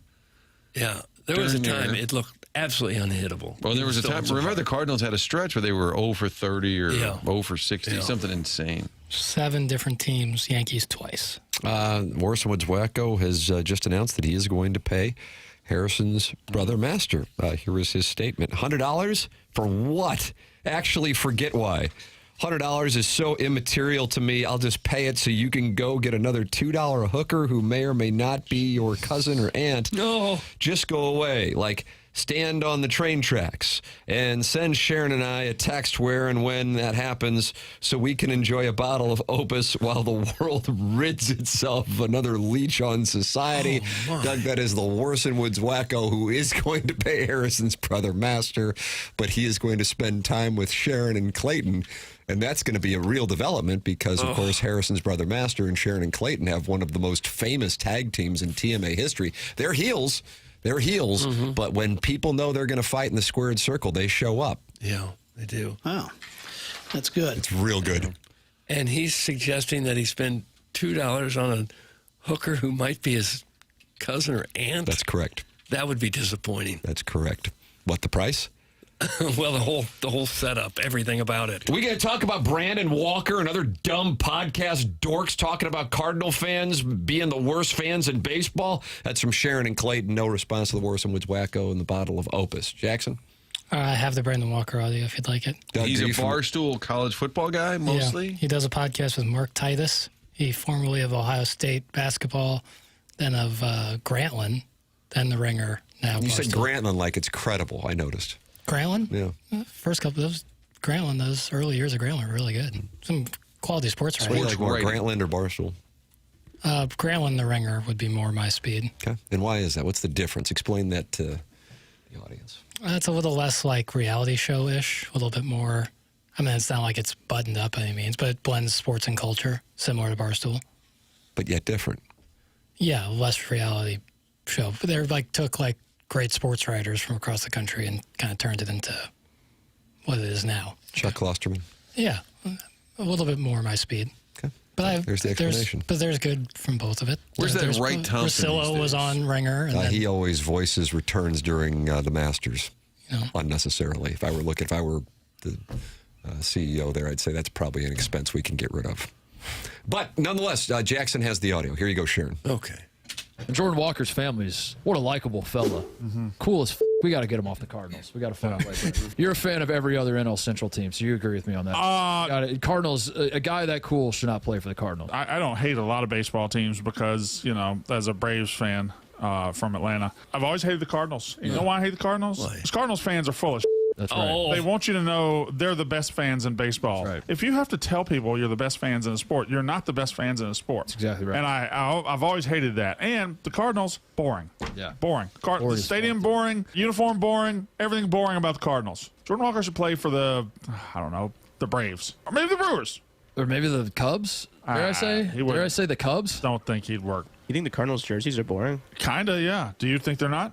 I don't think they're bad in any stretch of the imagination. I just think Cardinals are a boring baseball organization. Yeah. But really, I don't hate them because of that. Because they've probably been one of the most consistently good organizations in all of sports my life. They're probably a top 5 organization my entire life. They're fans. It's just the fans will boo and then they'll cheer and they'll do the same thing every other fan base does. And they're like, look at us. They feel like they're different. Yeah. Look at us. Almost stumbled into, hey, it's a pretty good organization take after starting with, can't stand that organization. The uniform, you cannot, the uniform, I'm sorry, that's when your argument is thrown out. Yeah, if you talk about the road uniforms, I'll get on board with you. Home uniforms are about as classic of a uniform as you're going to find in all of the 6 major sports in North America. I'm including college football and college basketball, by the way. Do you know we have the best fans in baseball in St. Louis? Oh, that's awesome. See, that's confirmation. Right there. And they said Walker should be on another team. I think if you give it 4 or 5 years, you'll probably see that. How about the fact, Derek Gould reported, if there's a tie game that forces a swing off, Jordan Walker was selected as one of the 3 NL hitters. Yes. And I was like, I'm sorry, what? If there's a tie game, Doug, in the All-Star game, they go to the swing off. That would have been more entertaining than the game itself, in my opinion. I guess I forgot that a tie game was an option, and then therefore the swing off was available. Congrats on the clickbait, because it worked. The BFIB reference actually came from things opposing players would say. That's from Sharon in Clayton. Sharon and Clayton wanted to hear the audio. Sharon and Clayton got to hear the audio. She got and it. Sharon Clayton's response to said audio. Okay. Well, if we're not the best fans in baseball, who would be? Bryce Harper says it's the Phillies fans. It's what he said last night Well, postgame. no, they're not, because they boo and they're mean-spirited. But he says there's 40,000 there on a Tuesday night. It doesn't matter who we're playing. Well, the Dodgers get that, too. You can't be as mean-spirited as the Phillies fans are and be the best fans in baseball. They're among the worst. They do show up, but their behavior would be among the worst. What about the Yankees fans who tried to rip the ball from Mookie Betts' glove? I enjoyed that a lot. You like those guys? You want to see the Cardinals fill up the ballpark? Carmine. That was Paulie and Carmine? That video, it gets somehow worse every time I see it. And they thought they might get away with it. The guy with eight chins trying to rip it from Mookie Betts. Wouldn't baseball be much more interesting if the fans could really do that? And if you watch the video, the buddy next to him is like drawing a line where the stands start. He's essentially saying, well, once he puts his arm here, we can do whatever we want. What the hell are you talking about? Truly one of the wilder things I've ever seen. Doug, we're the best fans in baseball because we're ball knowers. That's from the Cronky hater. Well, I guess. Don't the Dodgers lead baseball in attendance just about every year now? That's right. They would have an argument for being the best fans. They also have a big stadium. And they also leave about the seventh inning, so maybe they're not the best fans. I view reacting angrily to that the same as if you were at Madison Square Garden and you didn't like what the Iron Sheik had to say at WrestleMania. It is the same kind of performance. Now, the fact that it actually works on a portion of the public is the thing that I would like to study a bit more. But these are performative takes. So, they win by you reacting. That's all I have on that, and God bless America. Oh, who's winning? The performative take, Smith. That's become, Martin was talking about quote-unquote journalism. Well, the performative take, Smith, has now become the journalist. If you wanted to do quote-unquote nuanced journalism, which I guess is what a good portion of the audience grew up with, the older audience, you will be living around the poverty line. But if you want to do performative takes, and ideally as hyperbolic as possible, get yourself some attention, that's where you can actually make some real money. So you give the people what they want and what they react to, and that's what that is. He said, I think the Cardinals have a pretty good organization. The fan base annoys me at times. But how can you blame them? Because they've been one of the most successful organizations in both recent history and the history of the game. So, another win for the Cardinals, somehow pulling it out of the jaws of despair there with Jordan Walker last night. That gets no attention. But then you attack the fan base, even though by the end of it you acknowledge that the organization's been incredibly successful. And then we play it. You see what I'm saying? Mm-hmm. That's the game. That's the game. So are we take Smithies? I think we're clowns. Yeah. I think we're clowns. But what we do today, and cue it up in the next break, Jackson, roll tape, and if we have to start over, we'll just start over. We're going to make the case, Doug.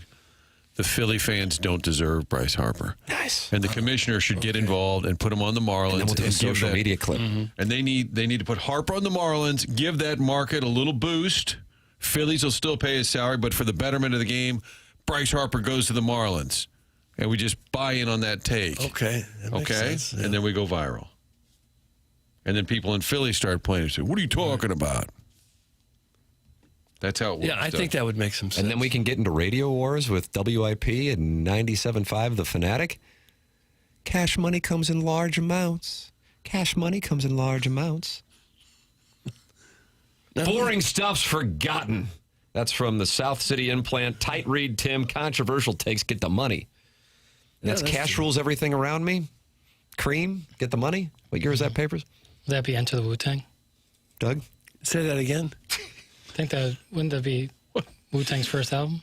Enter the Wu-Tang, 36 Chambers? Into the Wu-Tang. Enter the Wu-Tang. Okay. Yes, that would have been 1993, Tim. 93. What's your favorite Wu-Tang album? Gosh. Doug? I guess that the best of Wu-Tang. You like Is that album out? You like best ofs, Jackson? Have they? It doesn't count. It's out. You can't These count don't best count, of albums. Yes, I can, because you asked me what my favorite one would be. Now Jackson's telling you what the rules are. For almost any band, that would be my favorite. What a boring take. You put that off. See, that's why we're playing Brandon Walker's made-up Cardinal take. You can't say your favorite album is their best of Yes, album. you can. No, you can that's like lame. exactly what you like without trying to appease anyone else. So lame. Chairman Kurt, you're texting me. I don't know what it means, though. So I apologize because sometimes we have a disconnect on the text. Oftentimes it means somebody's on the line. Yesterday, Big Al was Chuck active. and Soulard was on. John Rice. John Rice, who was troublemaker. Yeah, in parentheses. What do we have going on, Chairman? Well, you're debating, if the Cardinals aren't the best fans in baseball, who is? And according to Forbes, the Dodgers, Yankees, Red Sox, and Cubs would be considered the best fans in baseball when you take into consideration attendance, merchandise sales, ticket spending, and overall loyalty across generations. There you go. Yeah. Doug Forbes reporting.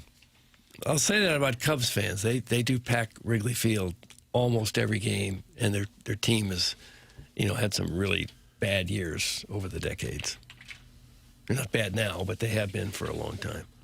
Doug, 1993 was the best single year for hip-hop. That's from Too Fat to Kayak. Do you agree with that? 93, 94, somewhere in there, sure. But Pete Rock and CL Smooth, they reminisce over you, was more 92, right? I don't know the years, Tim. Pete Rock and CL Smooth for 92, and we out, right? That's how they ended Trouble T. Roy. When did Illmatic come out? Doug? Oh, yeah, somewhere in there. Hell, I don't know, and don't give a rat's patoot. The best fans in baseball are the ones that vote the most for the All-Star game. That's from Steven Time. So that makes the Braves fans the best fans in baseball? So we got to see some random Braves playing and starting? Yeah. I don't know. Is it time to take any of the vote away from the fans? Would anybody really complain if a blue ribbon committee were to name the top players and say you're the All-Stars? Would anybody really have a problem with that? I don't think so. It is a tradition. The fans pick the players. Yeah. That's why it's an exhibition, Doug. Get to see your favorite players. But they didn't pick them for years, and nobody complained about it. Do any franchises still do the little paper ballots where you'd poke the hole? I doubt it. Too much hanging chad. I did. I like miss that. those. Yeah, that was fun. Man, first Kansas, and now this guy's praising the Cubs. Good Lord. That's from Just Don't Press Push. Yeah, the Cubs fan base is very, very strong. I'm going to Chicago. Stand up. 2.7 million Chicago, 300,000 St. Louis. That's from Lisa. Right, not apples to apples. When you talk about, oh, wow, the Phillies fans show up. Huge market. Yankees, Dodgers, all the teams that were named there. Huge amount of people. But that's also disingenuous to say St. Louis is 300,000 when we know the That's area the is city. way bigger. Right. No, I don't think that's an accurate number. Anyone who ever uses that statistic is being disingenuous. To the city, county Right. area. It takes 1 second of research to find out the actual size of the Wow, area. Jackson going after Lisa. Wow, I know. Lisa, you say Lisa's a gem. I love Lisa. But she knows Mike better. That's not the same. That's not even. You think St. Louis has 300,000 people? What are we talking about? And 2.7 isn't accurate for Chicagoland either. Right. Chicago's much bigger than that. Yeah. Let's use accurate numbers without the. Should we suspend this gal? No. Papers. It was a Lisa has been with us since the beginning of Balloon Party. No. And when it was darkest before dawn, she was there. No. I love Lisa. She is just underscoring a point that always frustrates me when people talk about St. Louis or compare St. Louis. They're like, well, St. Louis only has this amount of people. It's like, come on. Well, maybe she learned from us to do something performative, and you just make that case. If that's the case, then I apologize. But who are the worst fans in baseball? Marlins. Yeah, you're probably right. Yeah, I've been to a Marlins game, and I've been to minor league baseball games that had better atmospheres than the Marlins game. Tampa's not good either because their team has been pretty good, and people still don't really get excited. Right, but they also it's tough to be excited in that weak ass little ballpark they have. We got excited about Rams football here. Yeah, bad stadium too. Most for sure. cities, if your teams are real good, they'll still get excited whether your stadium's good or not. Do you think, Doug, in Tampa, it's because most people are not from there initially? Probably. That's a lot of that. Tim, I really think that mostly sports show is the younger national version of TMA. That's from Big Fudge. Jackson? Mostly Sports is the Mark Titus, Brandon Walker show. I've never listened to it in its entirety, but I like Brandon Walker's college football stuff, and I've read Mark Titus a lot in my life, and I think he's really good.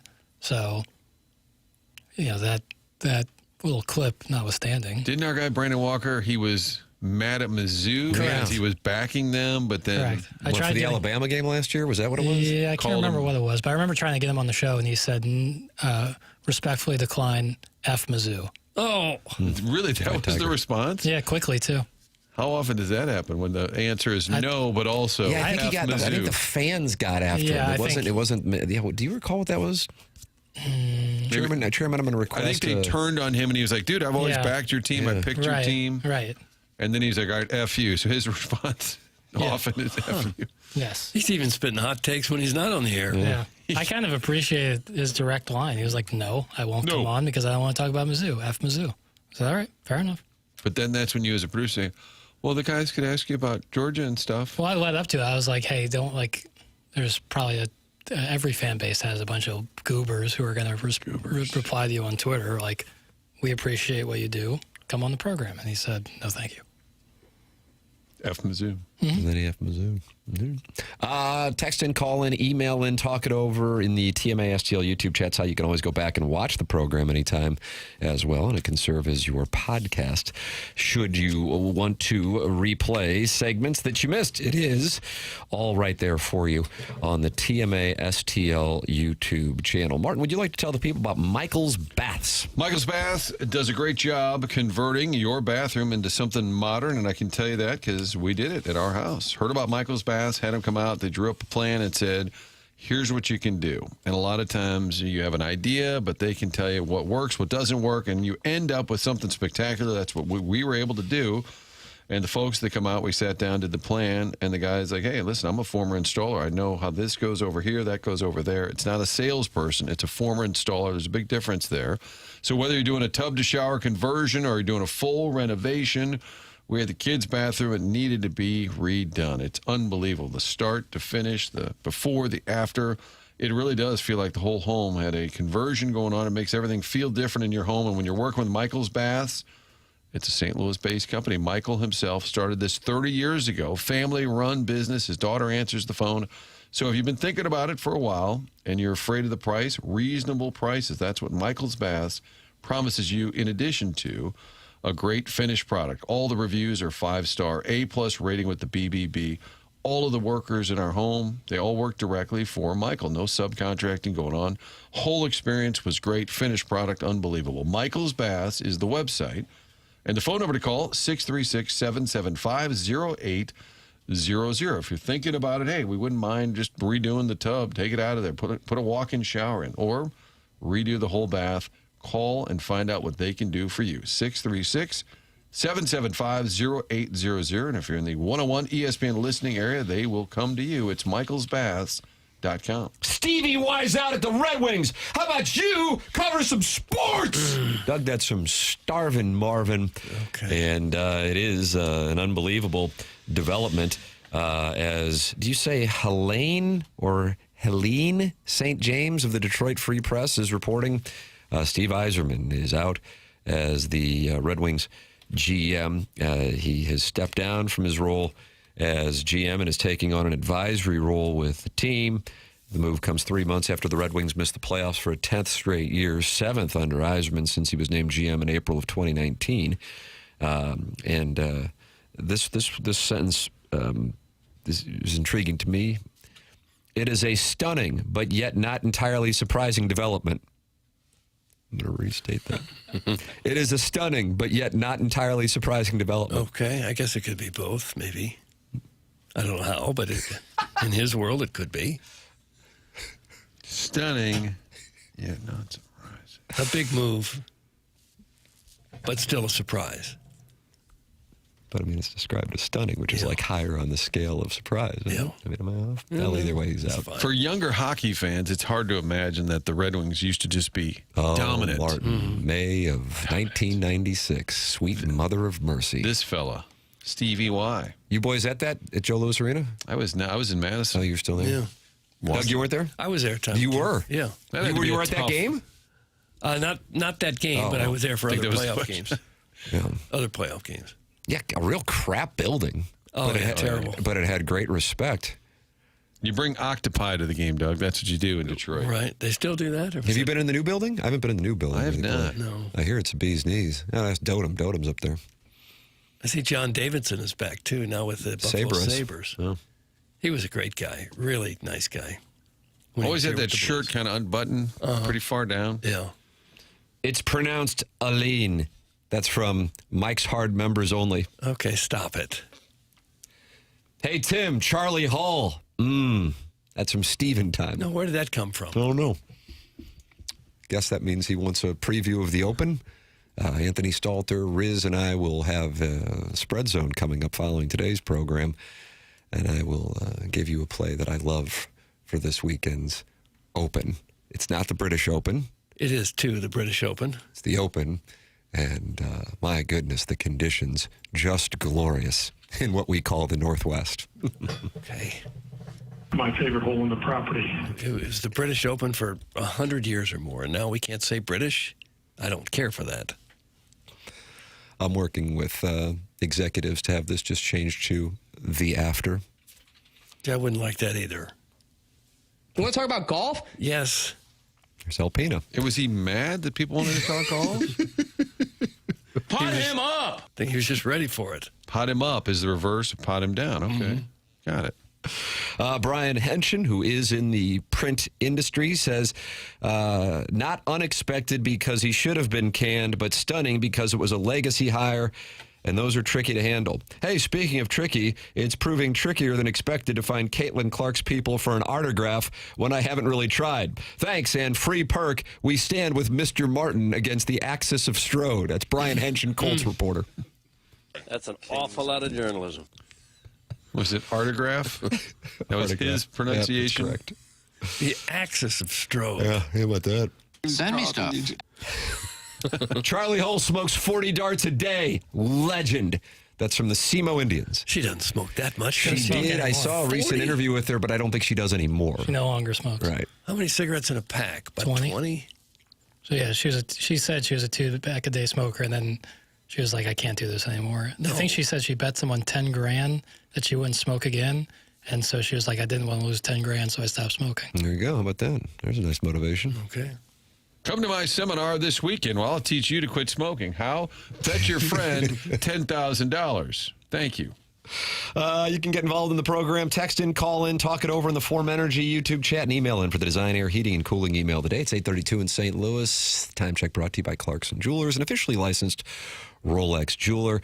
Get involved on the show. The show, of course, brought to you by Brown and Crouppen online at getbc.com. Great to see Terry Crouppen in the Stiefel studios yesterday, talking it over with us. Brown and Crouppen is local. That's why you can hear from somebody such as Terry Crouppen, who founded the firm here in St. Louis in 1979. You want a local attorney if you are in need of one who knows the local legal environment. 314-222-2222, or go online at getbc.com.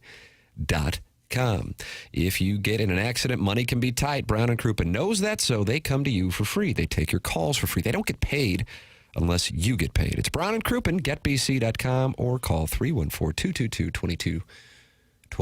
The program's called The Morning After. It's brought to you by Brown and Crouppen on 101 ESPN and the TMA STL YouTube channel.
I mean, you make a request, Jackson's going to deliver it. Doug, you own a fez? I bet you do. Do I own a fez? Yeah, the hat. Like a little Moroccan fez? Yeah. I don't own one, no. If I was a bellhop, I probably would. Feels like Wes Anderson has one in every movie. There's always someone wearing a fez. Certainly the Grand Budapest Hotel. Your thoughts on Grand Budapest Hotel? You can call in 314-974-0101, Collier and Thompson phone lines. Also text in 314-399-9646. Air Comfort Service text inbox, and then you've got that YouTube chat where friends gather and watch the show. It's the TMA STL YouTube channel. Subscribe to it. And we're on from 7 to noon with TMA, and then after the morning after from 11 to 12. And you can always go back and podcast via the Schaefer Door Company podcast. Jordan Walker, Doug, the belle of the ball yesterday as he walked the red carpet, and he won even more fans with his comments to Chris Rose. And who else was on the red carpet with Chris Rose here, Papers? I don't know the other guy, to be honest with you. Probably some NHL guy. They didn't like say their names anymore. Is the name of the show Chris Rose and the other guy? I don't know who the hell it was. I feel bad for the other guy. We don't even know who he is. Here's the audio. Okay. Did you sleep at all? I slept pretty good. It was really late, but yeah, I slept pretty good last night. I'll tell you, after all the booing they gave you, I would have walked around town and gone into every bar with the trophy and said, anybody see the Derby tonight? Yeah, Did you think about it? But no hate to them, man. I know they're just supporting their guys, but it was a whole lot of fun, and I'm glad I could pull it out for that. I got to ask you about the magenta balls. How difficult were they to see? Because I feel like everyone that tried to swing on fouled it off. Yeah, no, it was real tough. I could tell in my first round, I was like, I don't know about it. But yeah, I could tell everybody was having trouble picking up the ball. Hey, you're a bright kid. Dad went to MIT, Mom went to Harvard. So do they consider this your PhD for whatever you wanted to do for your profession? I'm sure they'll still want me to get one at some point. But hey, they enjoyed it yesterday, and I'm enjoying it right now. Okay, he's not going to need a PhD. Well, who was the other guy? I heard him talk. Why do you hate the other guy? Figure it out yourself. I feel bad for the other guy. Is this yellow journalism taking place? Yeah, kind of. Annoying journalism. Yeah, he's getting a lot of love nationally, not just for what he accomplished on Monday night, but also for the manner with which he handled it. Also, I think many people have fallen in love with his family, whether it be his dad or his grandma, who told the story of trying to find spikes for him because he wanted to play when they didn't make spikes that size, which is something I dealt with when I was playing at St. Louis U High. What size did you need? Mickey Carroll gave me his little slippers. Oh, and you put spikes on the bottom of those? That's correct. That's nice of him. He always carried around a little set of slippers. He did. I think he gave them to me 2 or 3 different times. Why was that audio played? That's from Mr. Jack. Why not? How the hell not? It's Jordan Walker on the red carpet. The All-Star game. I mean, this local guy has become a superstar in a 48-hour time frame.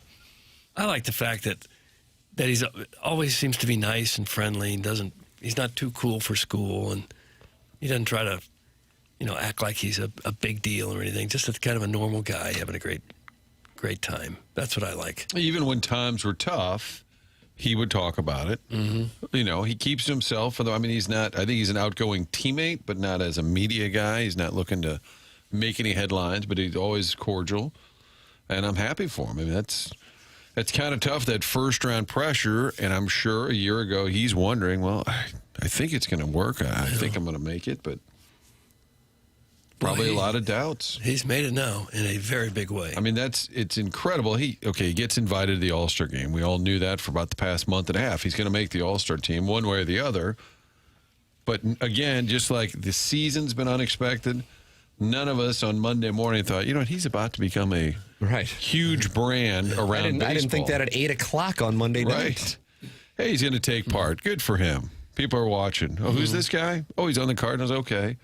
And then the way it plays out, he is, what do you call him, the belle of the ball. Belle of the ball. He really is.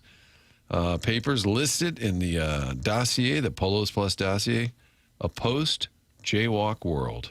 That's what we're living in. Yeah. Coming out party was last night, 2 nights ago, and The consensus you see from people online is like, I'm upset that I wasn't a bigger fan of this guy sooner.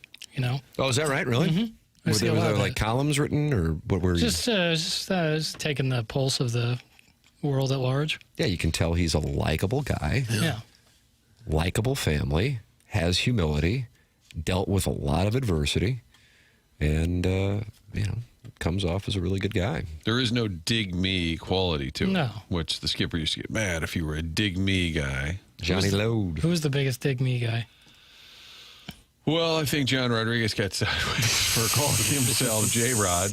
But yet really wasn't like that. No, very pleasant guy. Really, a really good guy, John Rodriguez was. But I just think that was kind of the thing. And he came up and he had written J-Rod on his spikes. and he did that in a clubhouse littered with Hall of Famers. So a rookie comes up with, who was in there? You had Walker, Pools, Edmonds, Rowland. God, I feel like I'm leaving somebody out. Carpenter? Yeah, that was the year he won Cy Young. Molina, that was his first year, 05. Yeah. Pools, geez. And then a rookie comes up. But it's kind of like yesterday I was talking with the great Brendan Glock, a salesperson here, who he is working with me on our TMA social media clips, and a really good guy, TMA guy, God bless him. And he was, I don't know why we're talking about all this nonsense. Oh, because he's friends with the Matheny's, and we were talking about the famous Sassy Cassie moment. Oh, gosh. Not that sound effect again. You know what it does to me. What does it do to you? It puts you in a good headspace is what I think happens. We mentioned her being on the show, and then Buck Swope sent me a picture of her on the show. She really is. Package of dynamite named Sassy Cassie. Really is. How did you get her to show up at an event? Well, I think at this point, if you're a national star and we say, hey, we're going to be doing a little program in St. Louis, would you like to stop by? You make sure you... What if she had texted back, F Mizzou? So I'm not doing the show. Swinging package of dynamite named Sassy Cassie. Is that Brian Hoffman on the read there? It does sound like Hoffman's doing voiceover work for the Stag Bars. It does sound like Hoffman. But is that sound effect supposed to say that she's short? It conveys that here comes a gust of wind, and there she goes. That's all it's saying. It makes all the sense in the world to me. She's airborne, much like the older gentleman with the buffalo. Yeah, I think it was like going up and down. Oh, she's being tossed around. So Brennan was asking me. He goes, hey, I think one of his buddy, I don't know, somebody who played baseball in the major leagues, and the first time he hit home run, fell back on the field, and Harrison Bader threw it up in the stands. He goes, what's Bader like? I go, you know what Bader was? I don't know what your guys' experience was with him. He was great. Great guy. Fantastic. Great guy. But similar to John Rodriguez coming up and not kind of knowing the unwritten rules, this is what I think hockey does a good job, because you're with people playing the game at a high level when you're in your formative years. Maybe baseball doesn't have it. And Bader comes from absurd money. Absurd money. I mean, we're not talking about like, oh, he's a millionaire. No. We're talking absurd money. And so when he rolled up to spring training, he would stay at the Koch brothers' place in Palm Beach, and because his family's friends with the Koch brothers, and would drive, I don't know if it was a Bentley or a Rolls Royce, into the parking lot, and he's like a AA ball player, and the major league players go, who in the hell is the, because they don't know all these guys, who in the hell is the AA guy parking his light blue Bentley, next to our cars? And so then it became, oh, this kid's arrogant, but in reality, that was just his world. He didn't know any better. And I think that's the same case with John Rodriguez. When he came up, he didn't know any better, but he was a really good guy. Yeah, I think John Rodriguez got a bad break on that. People use nicknames to write on their stuff all the time. If you had written T-Mac on your little slipper spikes, no one would have got mad, right? I did, but I could only fit the T and the M on the spikes. Yeah. If I were at least a size 4, I could have fit the MAC. I mean, don't you have to kind of be a jerk to rail on somebody who just wrote J-Rod on his spikes. What about giving him the nickname Johnny Load? What about that? That was a good alternative. Doesn't even make any sense. No, makes no sense at all. Well, do you know Tony La Russa, his nickname from his friends is The Load? Really? Yes, because they say he's just a lot. He's like, yeah. So it might have been he knew his own nickname, and he was like, let me workshop this real quick. He said, oh, it was like, what? What a peculiar fella. Johnny Load or the manager? Tony La Russa. He's a peculiar fella. Who called me on Easter Sunday a year ago, and I didn't answer because I thought, oh, my God, what is Why this is he calling about? you on Easter Sunday? It's a great question. And my wife, Kim, said, you're not going to answer that? I said, no. I said, I probably said something stupid on the show. I'm probably in trouble. That's my first thought. And then I look, and there's a text, and he said, left you a voicemail. I go, oh, great. So I'm like, that'll explain it. So I listen to the voicemail. It says, hey, it's Tony, call me. I'm like, well, that doesn't really explain it. It's a bad voicemail. So what did he want? He said, do you got a minute? And I said, sure, it's Easter Sunday. Sure. He was putting together the event that he did last summer. But I think it actually was wasn't it during the All-Star break last year where he had his event at Stiefel, and he wanted to he was just kind of workshopping what he had in mind. That's the load.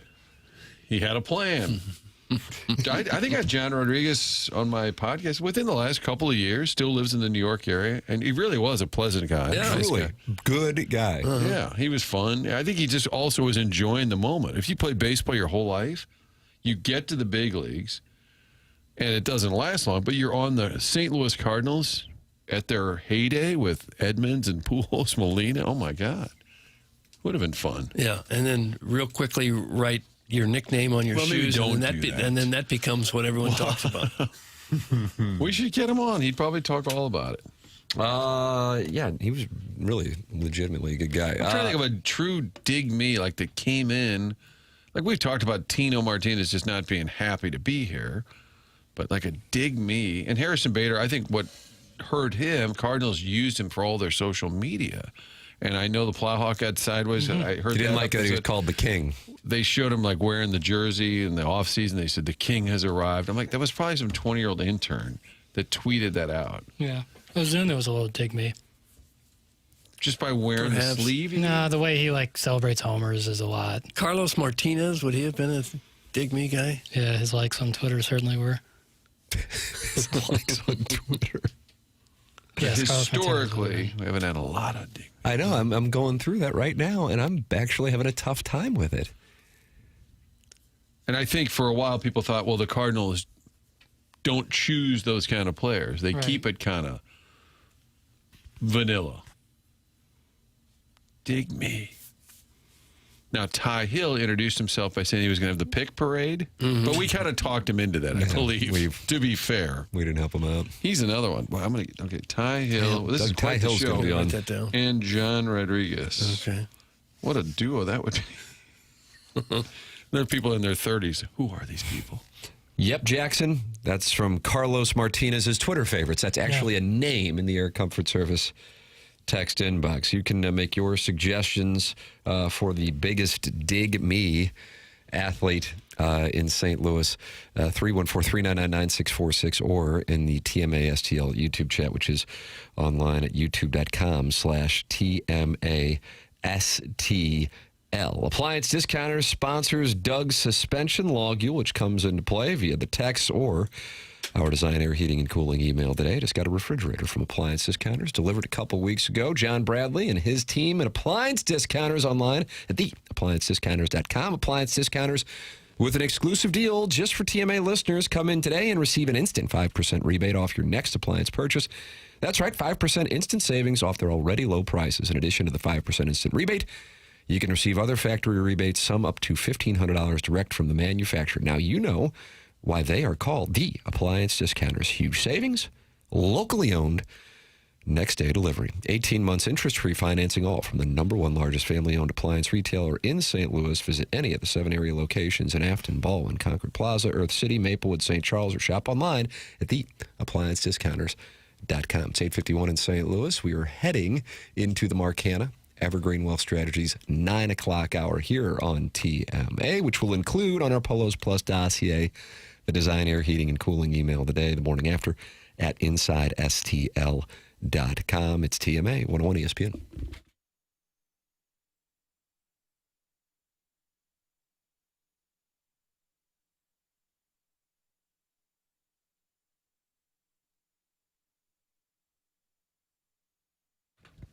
AutoLoanPro.com. Great website where you can pick out the vehicle, and it doesn't matter what your situation is, what the circumstances are. They'll get you that car.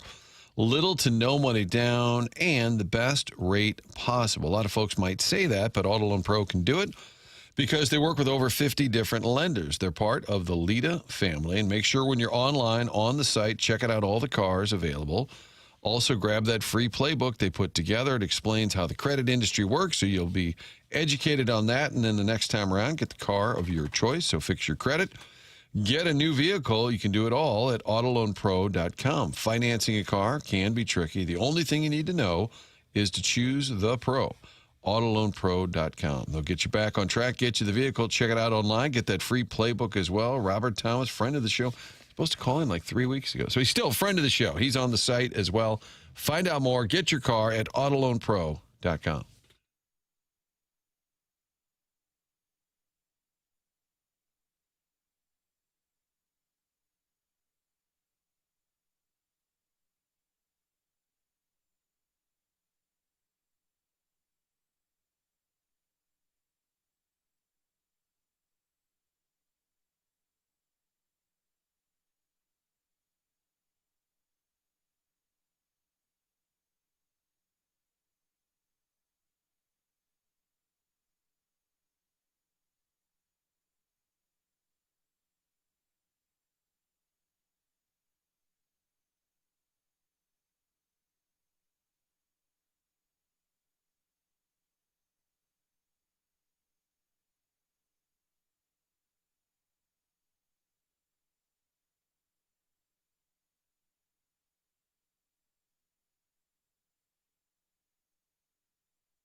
You requested this, why? I'm just ready for some traveling music. Doesn't this feel like the kind of music you'd hear in the background of a movie when they're doing a montage? He's driving across the country. I bet Papers could tell you what film it happened in, too. That's how good he is. What film? It was Doors.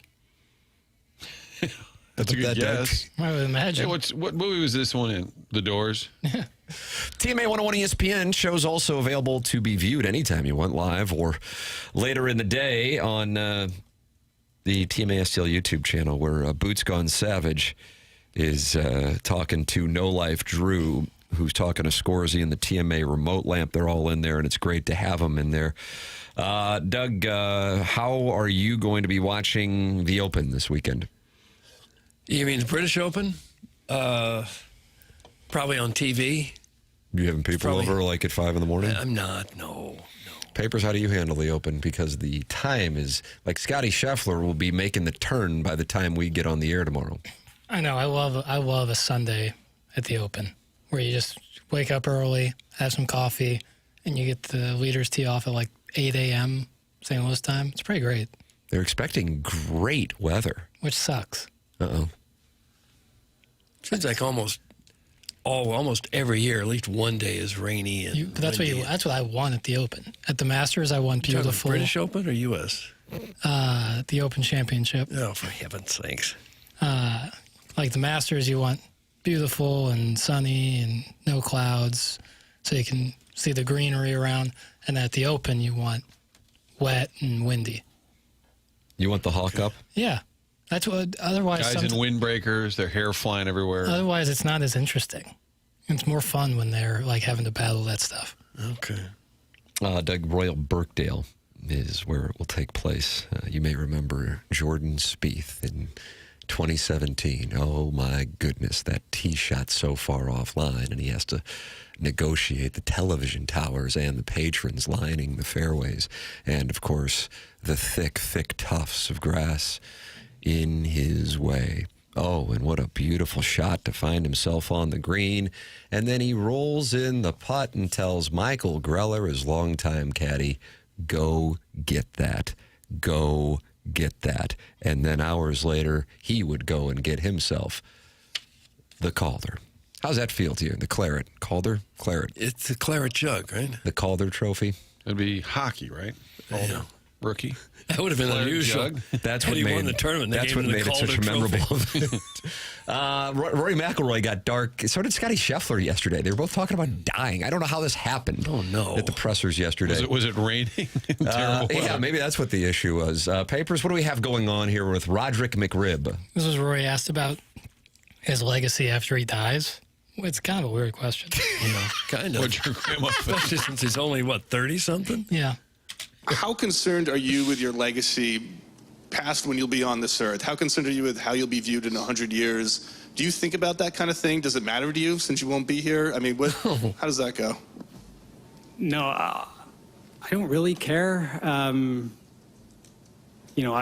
would like to think that the people that love and care about me think a certain way of me, but yeah, I'll be long gone. I'll be dead.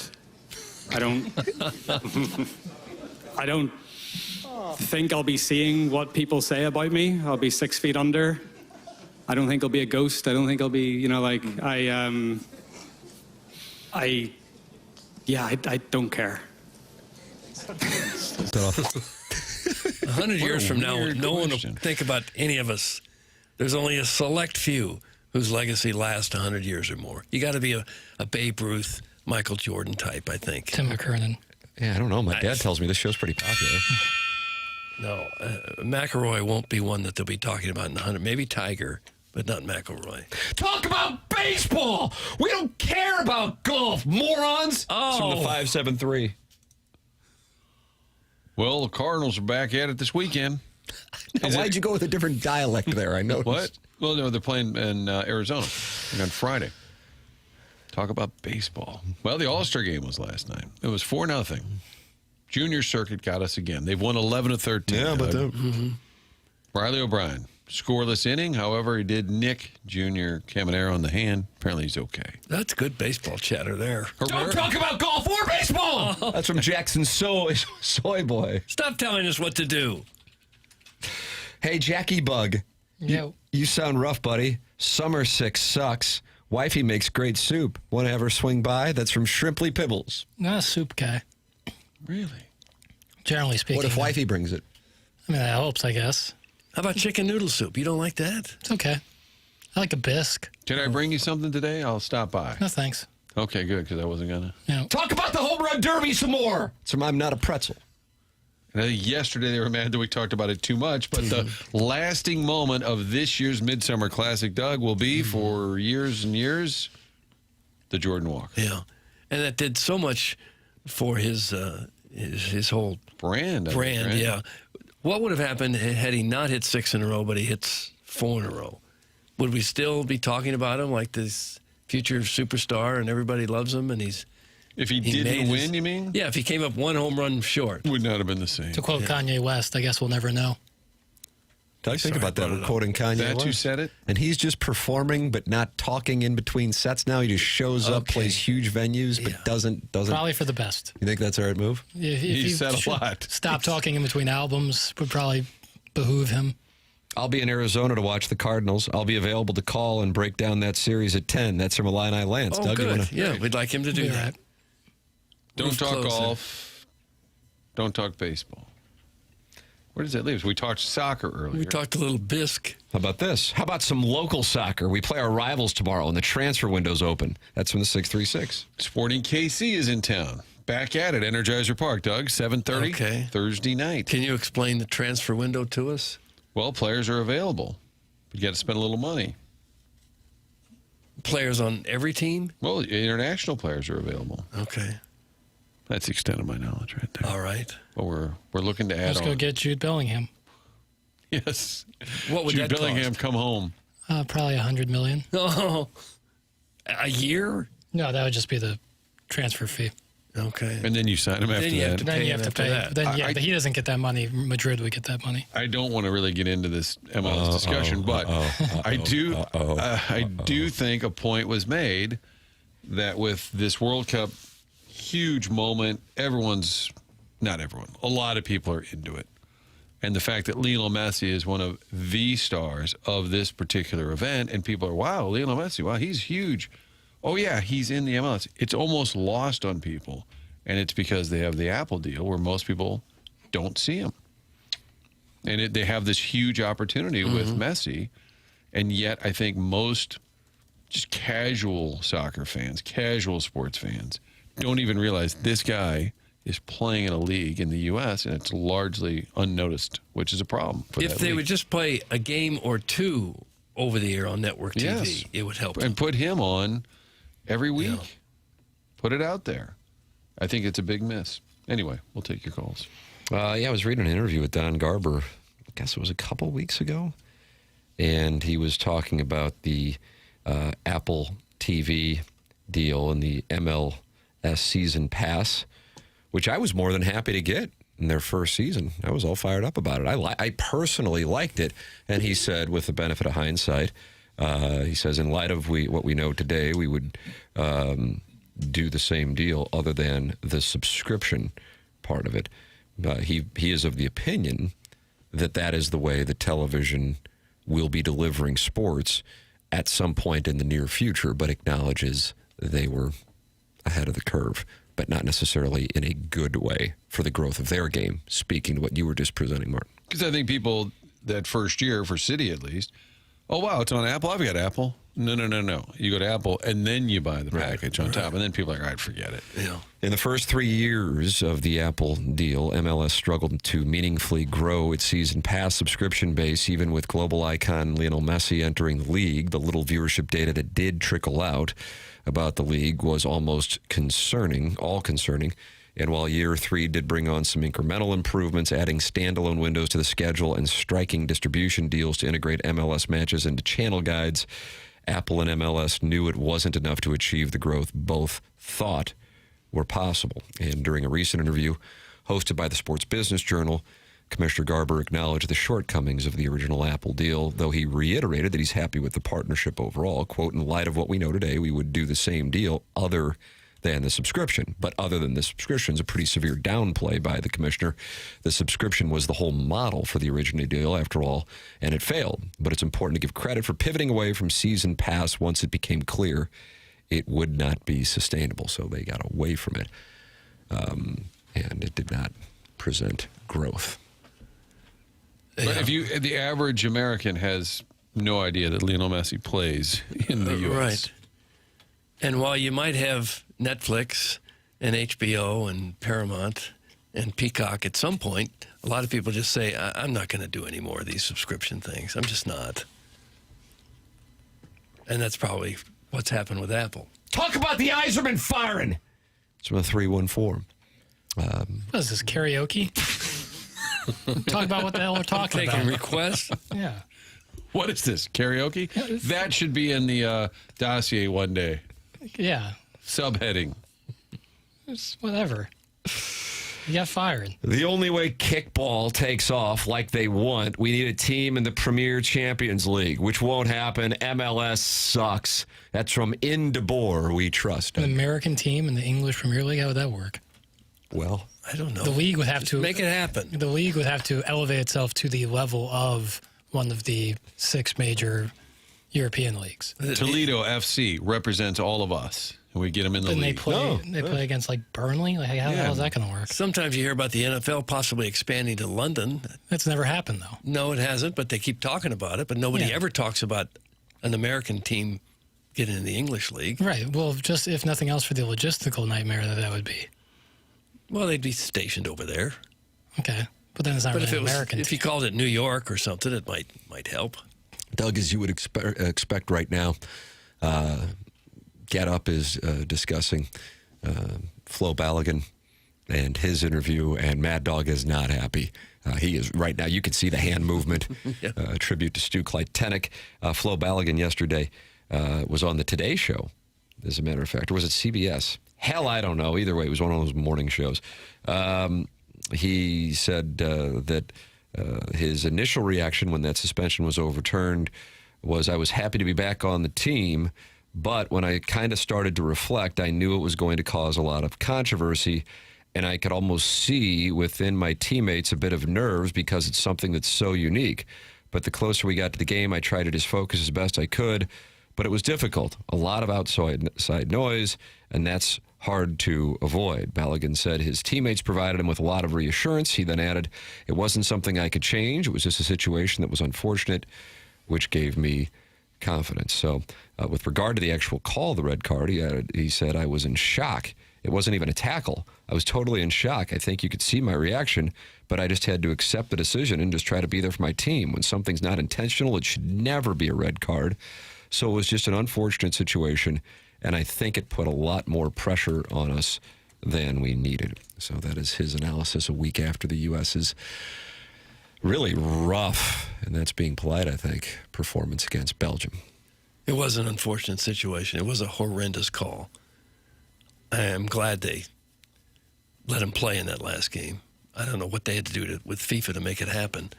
How, if they were threatened or paid off or what, but at least they made it right for the game. I can't think that the pressure of that is what caused the U.S. to play poorly. I don't think that... Like a distraction for sure, but I don't think that's why they looked awful. No, I don't either. The argument can be made that it shifted them from like the underdog status that they had going into it to then kind of being like the team that needed some outside assistance. But even then, it doesn't change the fact that they played terribly. And ultimately wouldn't have changed anything, I don't think. No. Once you start playing, you don't think about all that stuff. No. At least it's been my experience when I played in World Cup games. Right. Get involved in the program. Email in the morning after at InsideSTL.com. That is brought to you by Design Air. And Doug, you know something about Design Air, don't you? You know about Seth Goldcamp and his team. I do. I think we all know a little something because we've all used them. And once you find the best HVAC company in town, that's who you use. That would be, of course, Design Air Heating and Cooling. Long time company based here in St. Louis. Been around since 1904, believe it or not. That's, 122 years of serving the St. Louis area. And not just another HVAC company, the longest running sponsor on TMA, and that loyalty says a lot. At the helm is Seth Goldcamp, fourth generation, family-owned business at Design Air. They believe in honest work. You're not going to be sold something that you don't need. So whether you're dealing with the oppressive St. Louis heat or the bitter cold, they've got your back with dependable service and no pressure solutions. Look into that maintenance plan where they'll come out and just make sure that you're ready to go before the really brutal weather hits. Visit designairservice.com. Schedule your service today. You'll be happy that you did. Design Air is comfort you can count on since 1904 and home of the handsome repairman. Don't forget about the dashing Steve or the bold and daring Adam. All of them, all the technicians will take great care of you as they've done with us. Design Air brings the heat. Program's called The Morning After. It airs on 101 ESPN and the TMA STL YouTube channel.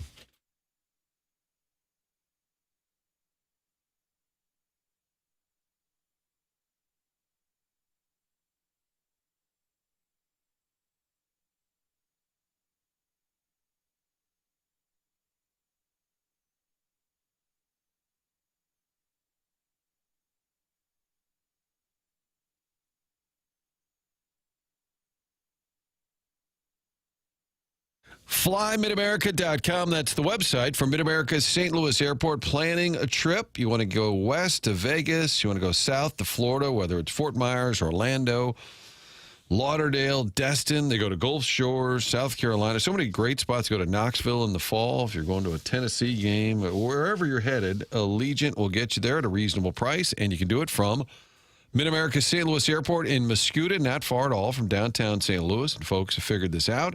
You want convenience. You don't get that these days when you're headed to the airport. Well, you get it at Mid-America St. Louis Airport. Parking on the lot in front, get you through the gate, through security, and at the terminal there. It's all about a 20-minute experience from car to gate. Unheard of these days when you're talking about airline travel. FlyMidAmerica.com, the website. Get on there, pick out your flight somewhere warm, head to the beach, make a plan, maybe even for the fall, winter. Start planning ahead.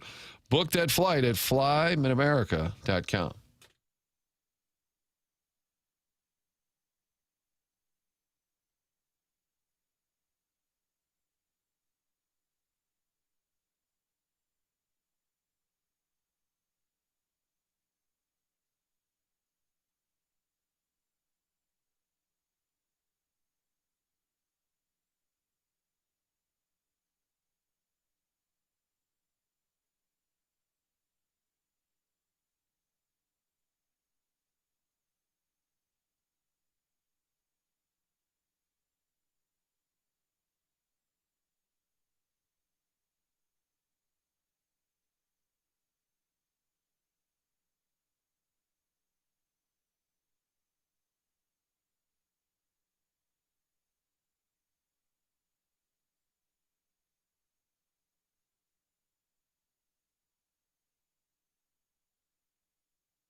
This is Jackson with a Sports Center update brought to you by Saliga Heating and Cooling. The American League defeats the National League last night 4-0 in the All-Star game. I'll stop talking. That was another Sports Center update brought to you by Saliga Heating and Cooling, a Daikin heating and air conditioning dealer.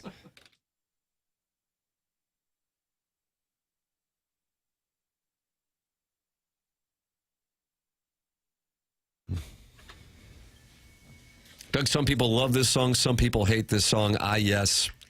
It's been played a lot for, 40 years or so. Huh? I'm going to make a play on 43 years. It's my play. Put me in the camp of loving this song. Yeah, it was a solid tune. What films have used it most prominently? Jackie Papers, owner, proprietor, host of Movie Boy. I don't know. Okay. Good talk. I don't know of anyone that's like a I don't super remember famous of it. one. The Boogie Nights. Am I off on that? No. I know Sister Christian prominent, but I don't think Boogie Nights would have used this. This wouldn't have been the time that this would have come out way later than the events of Boogie Nights. Not way later, but they later. were playing Sister Christian. I think it's right around the same year. Okay. Doug, is Sister Christian in Africa right around the same year? Night Ranger coming to St. Louis, too. Okay. 82, 83 range. 99 Left Balloons, for sure. 84 all day. How about that percussion right there? Did you catch that? Yeah, I heard it. Yeah, from you. It's like Biz Marquee. Let's see. What's the theme today? Just No, stuff? whatever. Okay. Why does there have to be a theme? Because sometimes you have a theme. Sometimes, but it doesn't have That's to. why I asked, because sometimes you have a theme. All right. While Jackson looks that up, I'll tell people how to enjoy mentality. Remember the dad we all respected? He worked all day, coached the team at night, and still had something left in the tank at bedtime. If you're now the dad who's lost a step and feels like you're giving up, there's a reason. Low energy, low motivation, tired all the time, belly fat creeping up while muscle slips away, moody, irritable, foggy, unfocused, low libido that's straining things at home. Mentality can help. One quick blood test reveals your total and free testosterone. And that's often the root of all of it. Their physicians have helped 25,000 plus men get back to who they are meant to be. Be the dad who can keep up with the kids again, feel and perform like you did 5 or 10 years ago at work, in the gym, at home. Start today at lowtusa.com. That's lowtusa.com with mentality. Ladies and gentlemen, it's my pleasure to introduce you to Jackson Burkett. No. According to IMDb, Toto's Africa is not featured on the Boogie Nights soundtrack. Okay. Some great songs, but no. But the era was the same as So what was Sister Christian Africa? in 99. 82 for Africa. Okay, all right, yeah. That would be- 83 for Sister Christian. Yeah, all right. Doug same. Night Ranger's coming to town. You never knew if it was the guitarist or the drummer singing really a Night Ranger. I, for whatever reason, thought Africa was later in the 80s than 82. My apologies. Night Ranger with El Monstero. I think I've heard it in one of the commercial breaks. Nope. No, Night Ranger. But the better part of Boogie You got Nights. Sentimental Street? You guys like Sentimental Street? I mean, of course, you got Sister Christian. Yeah. Don't tell me you love me. The better part of Boogie Nights is in the 70s. It takes a turn New Year's Eve party 1980. Little bit. How many times have you seen Boogie Nights? Probably 20. Wow. 20 times? Mm-hmm. Maybe not all the way through, but So you plenty devoted of scenes. 50 hours or more to watch that? Again, not all the way through, probably. Doug, Blues schedule news. The Blues open up the home portion of the 2026-2027 schedule October 8th against the San Jose Sharks. Ooh, okay. That is exciting news. Easy. They're going to come for you. Well, they got to play somebody to start, right? Easy. So about 2.5 months. Opening night, October 8th. What day of the week, Tim? Is that a Saturday? Let's see yeah, I think it actually is. Oh, no. It's a day of a big Mizzou game or something? That's the only reason, but I think It's it's a Thursday because Missouri Thursday. plays against A&M on the 10th, 11 o'clock start, of course. October 8th. If they're playing against home opener. Vanderbilt, it would be at 7 p.m. Macklin celebrating. All right. Okay. 5-0 loss, just like last season. Oh, it's a brother. big steep. Boy, it just doesn't take. That's being a little negative.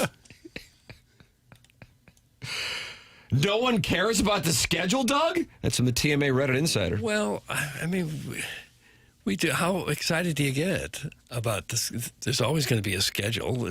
It's not like they do the home opener like baseball teams do or anything. Mr. Licks is calling in about the schedule announcement. He is on the Collier and Thompson phone lines, and it is our pleasure to welcome to what happened? What happened? Never mind. Nope. You cut him off. Nope, we're good. Okay. Doug, Mr. Licks is excited about the announcement, and he is on here to talk it over on 101 ESPN and the TMASTL YouTube channel. Good morning, Mr. Licks.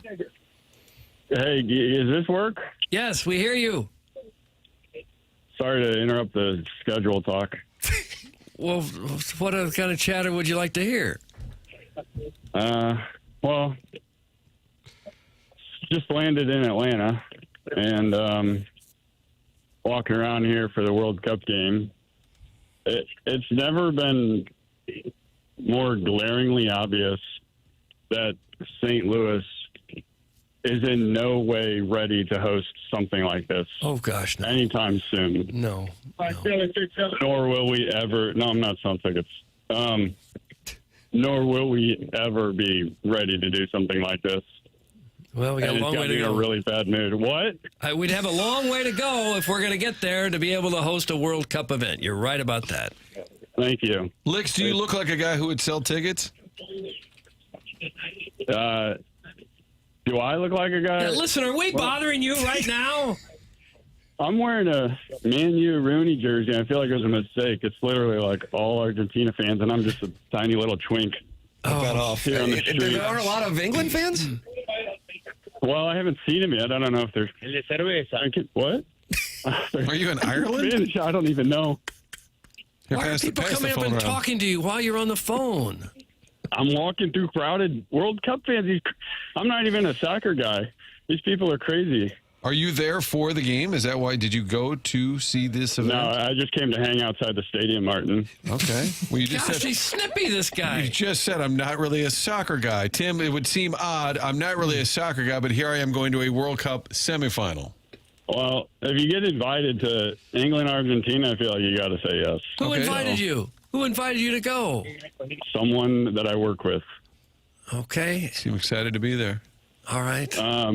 Yes, and it's like a world-class city, and then St. Louis just makes St. Louis seem like just like a dump zone. Yeah, I know it hits you sometimes when you go to Atlanta and Denver and Nashville, towns that Seattle used to be about our size, and now they're still taking off, and we're trapped. New York, trapped in the past. Well, New York, Tampa. We were never in New York. Austin. Oh, yeah, there's a lot of them. Chicago. Well, we were never really a Chicago, at least not in the last.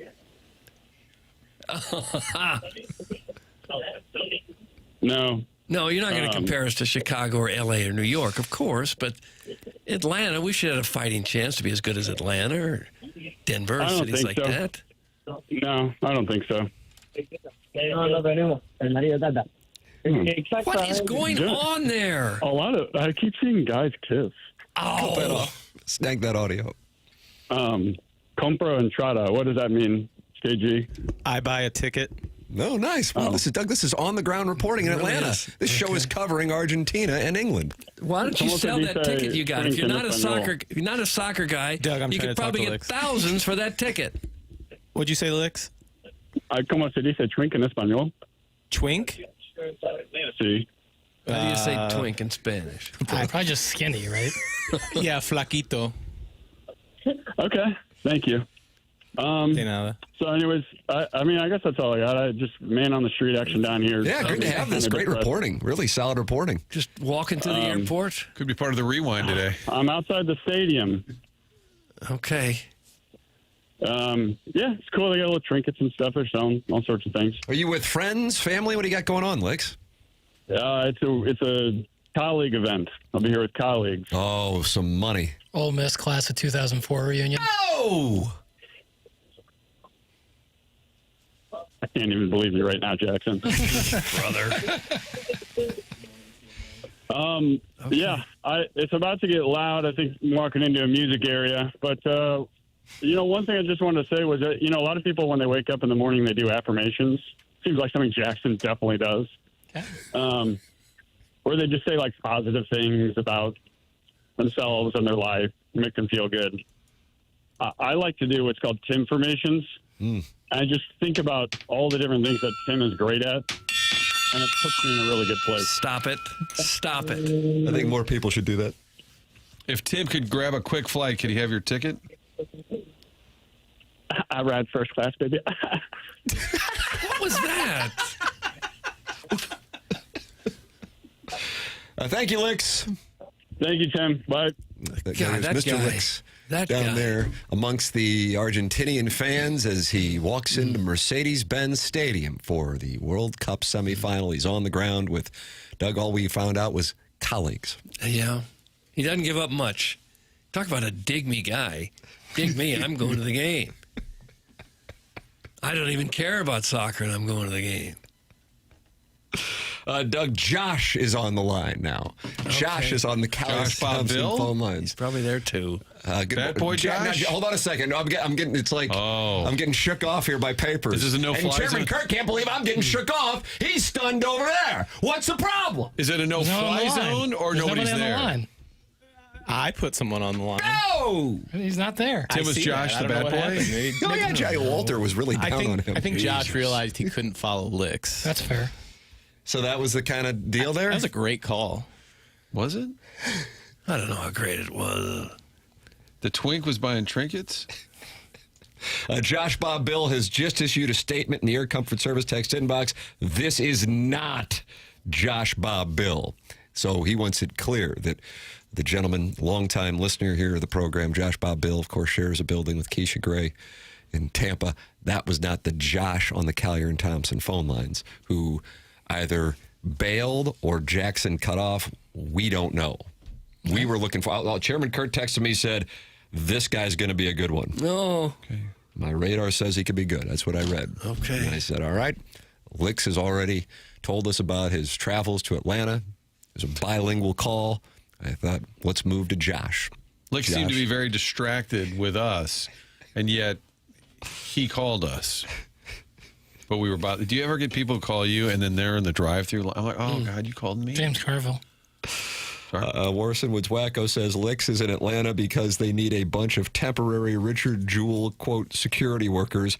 I know because half my staff left for the day to work, and those guys are poor, debt-ridden people. That's from the Warson Woods Wacko talking about his staff. It's always your own guys. Staff is in Atlanta doing the Richard Jewell. Jewell, that poor fella.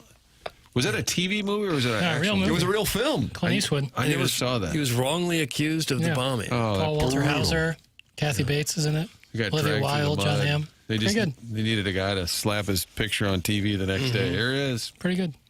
Doug, there were accusations that Mr. Licks was calling in from an urgent care in Cottleville, so he has sent in pictures from the streets of Atlanta with the fans, where he says, for the most part, it's Argentinian fans. I would think that there'd be a large amount of, yeah, we do. I would think there's a lot of England fans. Papers, what do you think the breakdown will be there today, huh? More Argentina fans. All right. Because they came to win. They've showed up for the month. They're all here. Yep. And I think people who are just Americans love Messi so much that they wear Argentina jerseys and root for him. If you had a ticket and you didn't really care that much about the game, I bet you could get a fortune for it today. Wouldn't you think? There's got to be a lot of people that traveled and made the trip trying desperately to get their hands on a ticket. Probably. There's no way this guy thinks Atlanta's better than St. Louis. Has he been to Atlanta without the World Cup? Doug got from the 217. Doug, you like the Varsity. Oh, it's the most overrated burger place I've ever been in my life. It was like dog food. You doing elaborate? Pictures of all these celebrities all over the wall, presidents, you name it, the biggest celebrities you could think of had all been there. And I ate it, and it was like dog food. Gonna lose that sponsorship. It was horrible.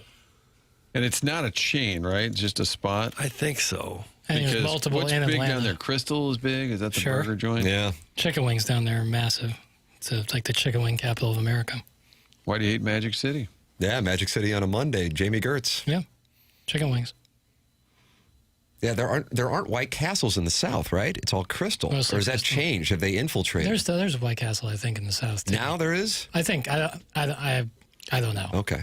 I think Crystal's the more prominent, but they like Checkers and Rallies down there too, which is tasty if you ask me. Good fries. One of those Rams Saints games. Went out, had a few libations afterwards. This is pre-DoorDash, Postmates, Super Eats, all that. I don't even know who the hell delivered it, but I was all drunk in my room and had Crystal delivered to my room, and I was like 24. Gosh. I'm surprised I wasn't conducting manual to pay for it. Might have been. Yeah, maybe I blacked that out. Or at least you offered. Yeah, at the very least you offered. Who would have I was raised right. Who would have delivered it? I don't know. Like a guy on Craigslist? Yeah. You yell out your window, got any burgers? Yeah, right. If it's not How would you have room gotten service. those? Yeah. Varsity Atlanta started in 1928, Doug. I like their website. It lists head coach George Kajaku. George C. Scott? I don't know. I like that. You ever see Hardcore with George C. Scott? Oof. University of Missouri Savannah. Yeah. Hardcore. Not great. Not great. That dweeb did not fly out of Spirit. No flights to Peachtree or ATL that would have been completed. What a cockwobble he is. Oh. Doug, that's from the Veiled Prophet. Gosh. Guys, I am convinced that Mr. Licks is from Lime. That's from Jackson Mamdani. He could be. He very well could be. Their burger place down there is Whataburger. Their spicy catsup is next level. That's from Indebor We Trust. Whataburger stinks. Wow! Yeah. It's no good. It's Burger King. That's what it tastes like. Is In-N-Out in Nashville now? I think so. Why did I feel like I saw, maybe when I was at the Cardinal game? I saw something like that. Where Okay, yeah. Now made the move, I think, maybe Nashville. So they went around us? Bastards. Thank you. Yeah. Oh, they went right through us. Yeah, they did. What does Kansas City have? Because Mahomes got something over there? Whataburger. They got Whataburger. Yeah. Mahomes, Texas. That's a Texas thing, right? Yeah, Whataburger is overrated. Big old W. Do we really need any more fast food burger joints here? Easy. Shake Shack's as good as Is there any. any shortage of Shake Shack is as good as any fast food burger. I need a tactic for my Shake Shack order, though, because sometimes I can tell I got the burger that's been sitting out for a mite bit. So I need a tactic. What's the tactic to make sure that I don't get like, Doug, I need a burger. Special order? That's right. But then special order might turn off the guy making the burger. You see what I'm saying? Yeah. Well, it's only $25, so if it's not a good burger, then you can live with it. You know what I need to do? Because, Martin, I'll just drive by the Villaggio to go to the Shake Shack. I just need to stop at the Village. Yeah, come on. Yeah, and they have, what do they have, waffle fries and crinkle cuts at the Villaggio? Am I right? Yeah, What a great selection. Yeah, get some wings. Papers, when are we going? Let's go Friday. Whenever you want. I love feeling sitting better? there and have a couple bottles of beer at the Village. That puts me in a good headspace. What about Friday? Friday I can't do. Oh, there. What do you got going on? Playing golf. Golf. Oh, really? Well, this St. guy's- Louis, member guest? I haven't played golf in weeks. Not since Bell Reeve. That's since you Bell Reeve. elitist snob. You said, not since Bell Reeve. Haven't been able to get on the course. No, why is that funny? Because you come off like It was a an media elitist. day. Also sick as a Yeah, dog. but when Doug. we play that clip 4 years from now, I assure you that context will not be included. That's the show. Fine, I don't care. That's what we're doing now. We were talking about cheeseburgers 2 seconds ago. It's not like I'm above anybody. Somebody did point out earlier, Papers wants the kid who was shot to get back on the field, but he can't come in and push the buttons. I'm with Papers. Whataburger's awful. Even worse, it's like their fries tried In-N-Out's fries and said, hold my beer. Also, Tim, the okay for Shake Shack is to order a couple singles instead of a double. Some Carlos Spicy Wiener. Interesting. So they get double orders, so then the single order is like throwing them off. That's the move. Yeah, but then that's a bad meat to bun ratio. I agree. That's kind of what I'm thinking. The double on that. is perfect. So I wouldn't risk that. I've never had it where I've had like a bad situation. No, I have. Only at like third-party Shake Shacks. Doug, third-party Shake Shacks. Well, like Enterprise Center.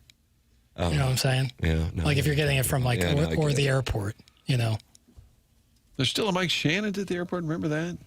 There was a Mike. In Yeah. recent They got memory. Three Kings over there. Three Kings wings don't play. Yeah. Forget about it. Doug, did you forget about it already? No. It's kind of it's by the DMX Chapel there, so it's kind of off to the side. I like that. Yeah. I would happily break bread at the Villaggio with Mr. Martin and my husband/wife, Jackson. That's from Brian Henshin. Of course, they got married this past weekend. It'd be fun. Henshin, Jackson, Martin. I'd love I'd it. be there, but maybe I'm not at the table, but I'll bust the tables like I did at Well, Pietro's. first I got to knock out this Jackson lunch. We just cannot. What about Thursday? We cannot get corresponding dates. I cannot do Thursday. Okay. See? Next Monday. Maybe, yeah. Okay. What is next Monday? What do we got going on? Let's do it. Shake Shack at the NOLA Airport. Don't play. Trust. It's from Bobby Tejas. The one in the Chesterfield Valley place, I went there and ordered and waited 25 minutes. They never gave me my food. I said, can I just get my money back? And then they argued about that, and finally they gave me my money back. I never did eat. The second sponsor we lost in the segment. Email in the morning after at InsideSTL.com. Got the design, air, heating, and cooling email today coming up here on the Polos Plus dossier. James Carlton is a longtime sponsor of this program and the Tim McKernan Show podcast papers. We're going to have to do a QFTA. We need to schedule that like you and Martin at the Village, though. It's got to happen sometime here in the next week or so. Send your emails in for QFTA, T McKernan at InsideSTL.com. We haven't done one in a long time. I got to get on that. QFTA, T McKernan at InsideSTL.com. That's how James Carlton initially got involved, sponsoring the podcast, now part of TMA as well.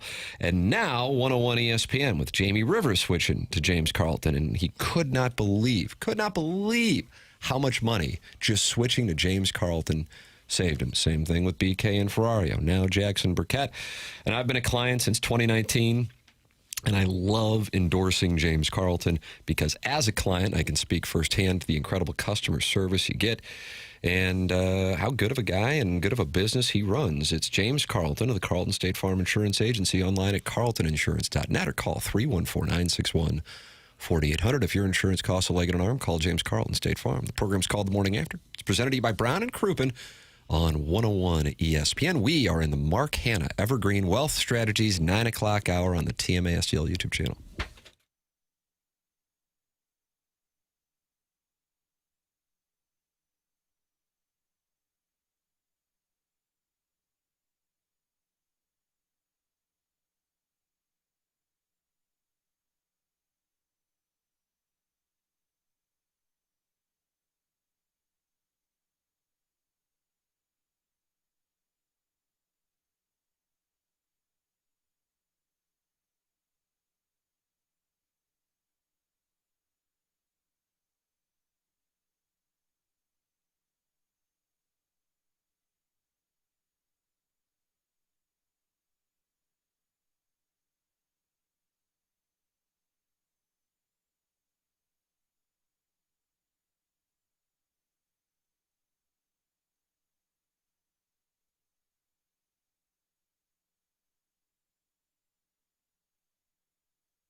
After 101 ESPN and the TMA STL YouTube channel, Tim McKernan, Doug Vaughn, Martin Kilcoyne, Jackson Burkett, and Chairman Kurt filtering emails and phone calls here on the program.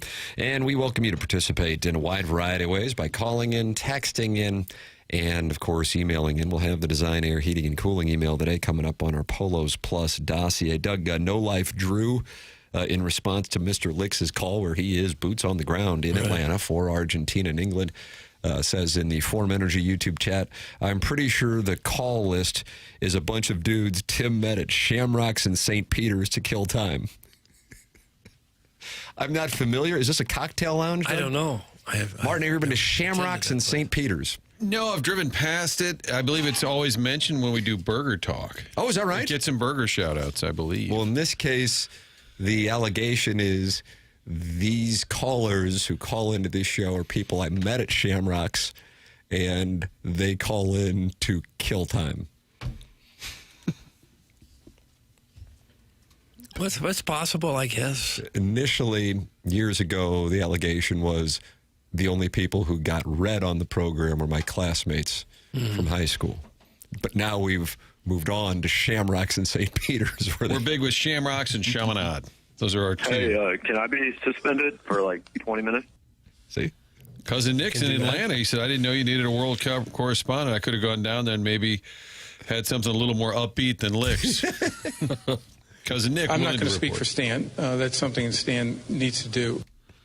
Roger Goodell has entered the conversation randomly. Papers meds are starting to take hold. Jackson's feeling drops right now. Go for it. What do you got? Yeah. This is your time, Papers. Our time is over. And we're very bad and butt ugly. Yep. Doug was never going to leave his wife for me, so I figure I might as well marry a woman. I've got news for you. It's refreshing to see rich white women. Maybe the drop of all time right there. That it's refreshing, like on a hot summer day. Yes, I have a cuckold situation. I'm loving how you sexualize the food. This is perfect for a shopping mall. It's very sexy. The only thing I'm seeing I'd like to put an amend on, perhaps a little more room here for the fixins. You know what I'm talking about? Ooh, we're going to have a lot of fixins? What in the world? Let's go to Village Papers, and I want you to ask the waitress. Yeah. Could you deliver that deadpan? Well, remember, Dan McBride says that he wants to put an amend on. That they're going to need more fixins. The outtakes of that scene. Yeah, it's so good. Glorious. All the bloopers of that show. With Ashley Schaefer, Will Ferrell. Yeah, Craig Robinson can't even keep it together when he's trying to do that. Guys, I don't know if it's been mentioned, but the Royce Clayton on All the Smoke podcast is pretty interesting. Doug, that's from Chairman Stephen DeMunn, and he, of course, counsels Major League Baseball players on how to set parameters before they get married at Sasha's. I believe we talked about Royce Clayton a couple days We back. played the audio. The clip. And Chairman Steve, I thought you were a P1. Never miss a segment. Yep. We touched on the Royce Clayton situation. No, played the audio. He might be counseling ball players. What about McGravy maybe calling in tomorrow? Talk a little All-Star break. Yeah. See what he's got going on. Day is today, there. Wednesday? It was Thursday. It's Wednesday. They play on Friday. So he'll just be able to take a little hour flight over. That's nice. Would have been even more convenient if they were playing the Angels. He could have been flat out hanging out down there, you know? But he's doing Some French fries and gravy, sir. And having some French fries and gravy. Doug's thinking about having some French fries and I gravy. was trying to think if I've ever put gravy on fries, and I don't believe I have. Not like sausage gravy, like brown gravy. No, I've never had brown gravy on fries. You ever get a horseshoe boy? I have. Up there in Springfield? Yeah. It's a Calling me boy, Illinois or is classic. that the name of it? Horseshoe boy. And you need some poutine in your life. That's with the fries and the gravy and cheese curds. Really? Oh. Oof. Yeah, nap. Steve in Wildwood / Chairman Stephen DeMunn says, dude, I was in Toledo for a wedding. Sorry I don't waste my whole morning every morning. It's Chairman Stephen DeMunn. Oh, I thought he did. A Monday wedding? He was returning, I guess. Oh. Recovering. Poutine is amazing, Doug. It's from Brad and Boca. Okay. You got to try that. Well, don't tell me what to try. It doesn't seem like Doug Vaughn cuisine. French fries and gravy. No, I don't care for that. I do like a fry. I just try not to eat very many of them. What kind of fry do you prefer? Just anything. Well, or do you have a favorite? I always like those Wendy's fries. I thought the yield was just outstanding. Has a little bit of skin to it, maybe? It's like a kind of a thick steak fry. I think that's what it used to be. I haven't been there in years. You dip them in the Frosty? No, I wouldn't do that. What about in chili?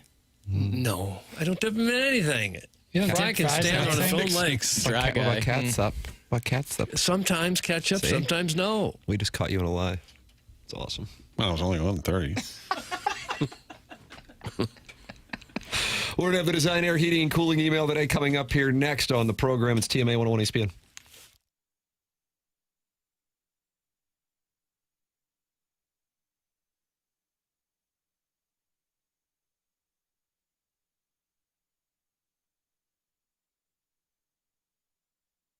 Oh, Village Bar. Boy, we're talking about it a lot today. Doesn't matter. Papers can't go. I'll probably be there on Friday. Love hanging out at Village Bar. Everything on the menu is great. And it's just a neighborhood hangout. It's been that way for a long time. It's not in some fancy strip mall. No, it's an original location. There was a general store more than a century ago. And now, with 1879 products being made on site, they've got the general store connected to Village Bar. It's where you can buy some merchandise for all things 1879. You buy some of the products like the flavored rum there, the dark Havana rum, the Red Barn vodka. You can get that. The tasting room is noon to 5 on Saturdays. Pretty cool spot to sample the products and buy the merchandise. It's really cool what they've done with that interior there. It's a little speakeasy kind of vibe. And in back is the barn where you can hold a private event. That's where 1879 is headquartered, but also a cool space. About 60 to 70 people. So if you're putting together a fundraiser or a small event, you can host it at the barn outside Village Bar. So lunch, spirits, and events, all of it one spot there. Village Bar in De Pere on Manchester Road. You already know that. Stop by for lunch, dinner, bring the friends and family. The games are always on. Find out more about these award-winning spirits at 1879distilling.com.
Boy, raspberry beret, Doug. I would ask why we're hearing this, but I think Jackson's plan today has just been playing music he wants to play. Mm-hmm.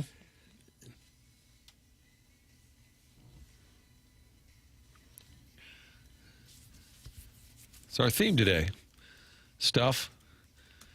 Jackson, Doug McLaughlin was the longtime sports information director, St. Louis U. Just a delightful gentleman. And then he finished his career at SIU Edwardsville, loyal listener as well. He said, "Oh, is that right? He's a loyal listener? I didn't know. Sacrilege." He said, did you say Atlanta's the wing capital of the world? He said, sacrilege. Buffalo is the wing capital of the world. I challenge Jackson to go to Buffalo and attempt the 10-stop wing trail. How about So there that, you've Jackson? been challenged by Dougie Mack. Okay. Who's a big ball knower, too. You guys could probably have fun talking hoops. Buffalo. I stand with Doug McLaughlin. You going to do it, Papers? I'd love to. Go to a Sabres game? No, thanks. Because the Tage Thompson thing just still hurts? Yeah. What am I going to a Bills? My favorite logo in all of sports, though, is the Buffalo Sabres. Is that right? Mm-hmm. Wow. It's the only logo where it's two things show the city and the team name. Boom. It's sweet. It's perfect. All right. So everything's good now. Yeah. Doug, raspberry beret is about nonconformity. Okay. And then Powerful Warren message. Zevon, did it too, but it was kind of cheeky. Oh, is that right? Really? He did a cover of Raspberry Beret. I don't know why. Werewolves in London? Well, that's a song that he sang, but he also. Are you saying that I know what you're talking about with Warren Zevon, you mean? Well, yeah, just. Why say werewolves and what do you mean? He sings that song. Oh, that's correct. Okay. Tim, you could just randomly shout out. Songs. I don't mind that. Yeah. It's a good song. We have Lawyers, a wonderful guns, and money. Design Air Heating and Cooling email of the day selection for you here on TMA, and it's time for the Design Air Heating and Cooling email of the day. Oh, is it really? Yep. Okay. Morning, gentlemen. Sometimes I think I'm cool and hip, but then my boomer starts showing and I get grumpy. This time it has to do with all these sports, quote, podcasts and their flat bill wearing hosts and generic weight loss supplement or gambling site sponsors. I don't know why we encourage every D-bag who, quote, could have gone D1, but high school stats barely breached JV to start giving their opinion on things no one cares about. I love my traditional meat and potatoes boys on 101. Day in and day out, they are stern but fair on takes and telephone calls. Truly voices of the people, and not fishing for clickbait and sound bites in hopes of a retweet from a pizza-reviewing dork. Keep up the good work. Cheers, and God bless America, Doug. That comes from Mongo. Mongo. Now, I realize that probably was targeted, but I don't know who the target was. No, I don't. Is it going back to the... Who was our guy, Walker, that was crapping on the Cardinal fans? Ah, got it. Yeah, that probably Was it was good. related to that? Possibly. Could be. What he talked Mongo about? email again. Flat build? Brandon Is that what Walker it was his name he was talking about. Was he wearing a flat bill papers, Brandon Walker? I don't think he wears flat bills. Yeah, never mind. Morning, Donkey Boys. First off, a power ranking of D.C. area airports. Number 1, Reagan National. Yeah. Number 2, Baltimore, Washington. Okay. Number 3, Dulles. Now that's out of the way because Mouthguard is too scared to say it. I will. England to advance is the play. Legally, I have to give a disclaimer, though. I know nothing about soccer and generally dislike the sport. Chairman and/or Kilcoyne. I work adjacent to the Freedom of Information Act attorney. So if you need help obtaining the video of Ken going Mach 5 into a parking lot that has a speed limit of 5 miles per hour, let me know. I'm happy to help out. And finally, on to what St. Louis is known for out here in D.C., awful driving and shootings. When it comes to driving, it's astounding how every single driver from Maryland operates a vehicle like they were born along I-270. When it comes to shootings, Doug is being a 5-letter word for a cat. Brian Robinson Jr. got shot in the ass on U Street and played in the NFL 42 days later. Grow up, old man! I won't get into potty talk today because it's a special day, and I don't think what Doug was doing in Albanian positions last night is fit for radio. Albanian Happy birthday, Mom. That's from Jugs. He's in D.C. Jugs in D.C. And do we think Jugs' mom is listening? I could see that. Okay. All right. Hello to Jugs. Can I ask what Albanian positions are? Clip that off. Jackson? I have no idea. I feel like Kurt might know. I've never heard that before. No idea. I think this is based on your gas-powered Sibian. I haven't got one. Paul It's Newman. electric. Alain Delon. Sorry? Alaindelon. Les Dandelion? No. He's a French actor and film producer. Paul Newman, Alain Delon, James Dean, Brad Pitt. But enough about the actors who wish they were as handsome as Tim, because I, too, have had a run-in at the Hubbard parking lot. A sexual run-in, that is. Up came driving a LeBaron convertible with a khakied Mr. Magoo-looking driver. After he played Ricochet Racer with 7 cars and almost sideswiped me, he parked and jumped in my passenger seat. I'm horny, tie me up and tickle me. I thought, what the heck? I got time. So it was game on. He had the cutest wheezing giggle fit, a giggle fit complimented by a chubby, and then it was good morning protein shake. Oh, no. This is Kevin Miller, isn't it? Yeah, so you saw the email? You liked it? You can help me out with the pronunciation. Writing style. Dear Dossier, cooked a lamb chop for dinner tonight. It arrived on my plate with the moisture you'd expect from a lamb that spent its final moments being entirely too informed about the process. Naturally, everyone would rush to blame the chef. Typical modern thinking, no personal responsibility from the lamb. I've said for years that slaughterhouse needed better procedures. Instead of rushing the process, proper protocol should be simple. Look over there, Lambie. Bah, and then whack. A little surprise, little effort, some professionalism. But no, this lamb saw everything coming. Just trudged into its fate with the enthusiasm of someone renewing a driver's license. By the time it reached my plate, it had clearly given up on life and basic moisture retention. People talk endlessly about farm to table, but no one talks attitude to table. Anyways, got a jet. I gave the lamb chop to my pet sparrow, and I'm now cooking up my famous pancakes glazed with bacon grease. Toodles, that's from the TMA Troubadour. TMA Troubadour. Hello, gents. First off, I want to say there is zero chance that Ole Miss grad who drives an Amazon truck knows anybody who could go to that game. He is wandering about Monk's Mound looking for change. Secondly, good to have that no-drop playing, terrible skeleton-owning hair flop back from illness. Sounds like death, but still there, unlike any NBA player would do. And thirdly, kiss my tushy in the back alleyways of Kirkwood. Kisses, that's from Iggy's crestfallen accountant. Iggy's crestfallen This accountant. is a plea to the audience of the greater St. Louis area, even the good parts of Fenton and Spanish Lake.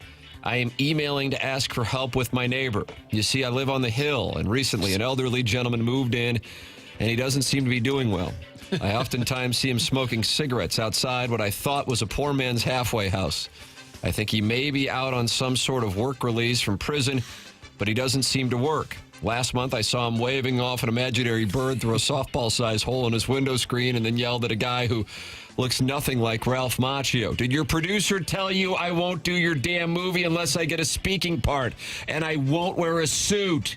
And then last week, I heard him talking about a big podcast he was doing up at the gas station Subway on Kings Highway, where the host drove in from New York to do a promo but was not affiliated with Subway in any way.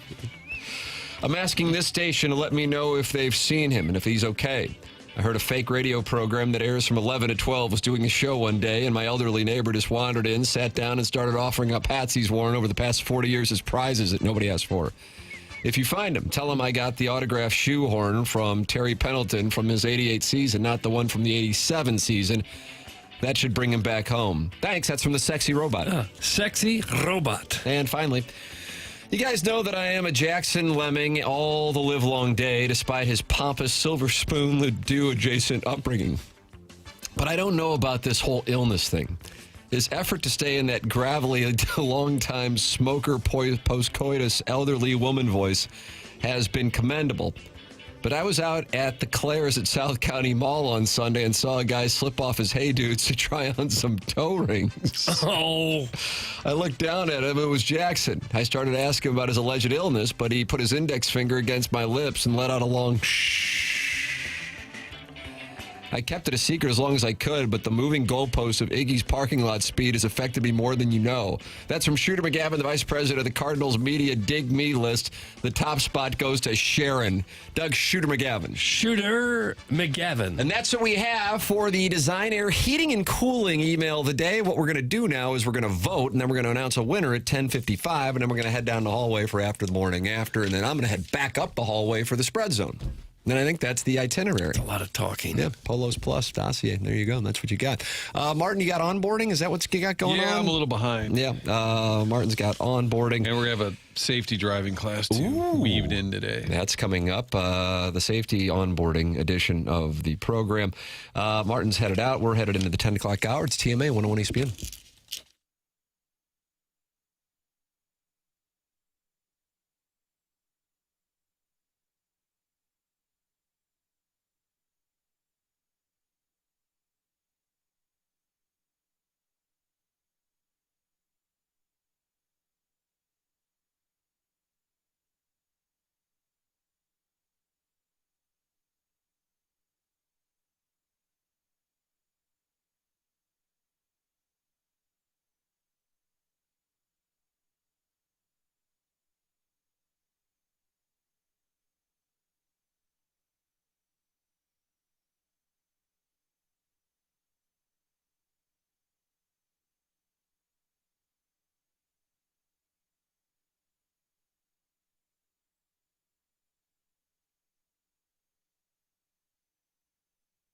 Universal Windows Direct can help you out if you are dealing with windows that are not keeping your cold air in during this St. Louis summer. Right now, Universal Windows Direct is making it easier than ever to get the job done. When you buy 4 windows, you get 4 free. It's one of their biggest offers of the year. The more windows you replace, the more you save. Plus, you'll get 48 months of 0% interest financing. Same as cash. That's 4 full years to pay with no interest, making this the perfect time to invest in your home without stretching your budget. So before the summer heat really settles in, make sure your home is ready for it. Call 314-334-2522 or visit universalwindowsdirect.com to schedule your free estimate today. Buy 4 windows, get 4 free, 48 months, interest-free, same as cash. Comfort, efficiency, and savings all summer long. And like me, you'll be saying, I love my windows.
This is Jackson with a Sports Center update brought to you by Universal Windows Direct. England, Argentina today at 2 p.m. in Atlanta, Georgia. Winner goes to the World Cup final to take on Spain. That was another Sports Center update brought to you by Universal Windows Direct. You'll be saying, I love my windows.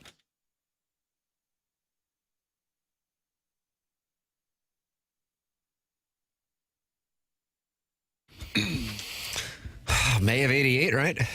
Oh, I don't know the years, Tim. I think I heard this song right before our opener at Afton Athletic Association. Oh, really? Yeah.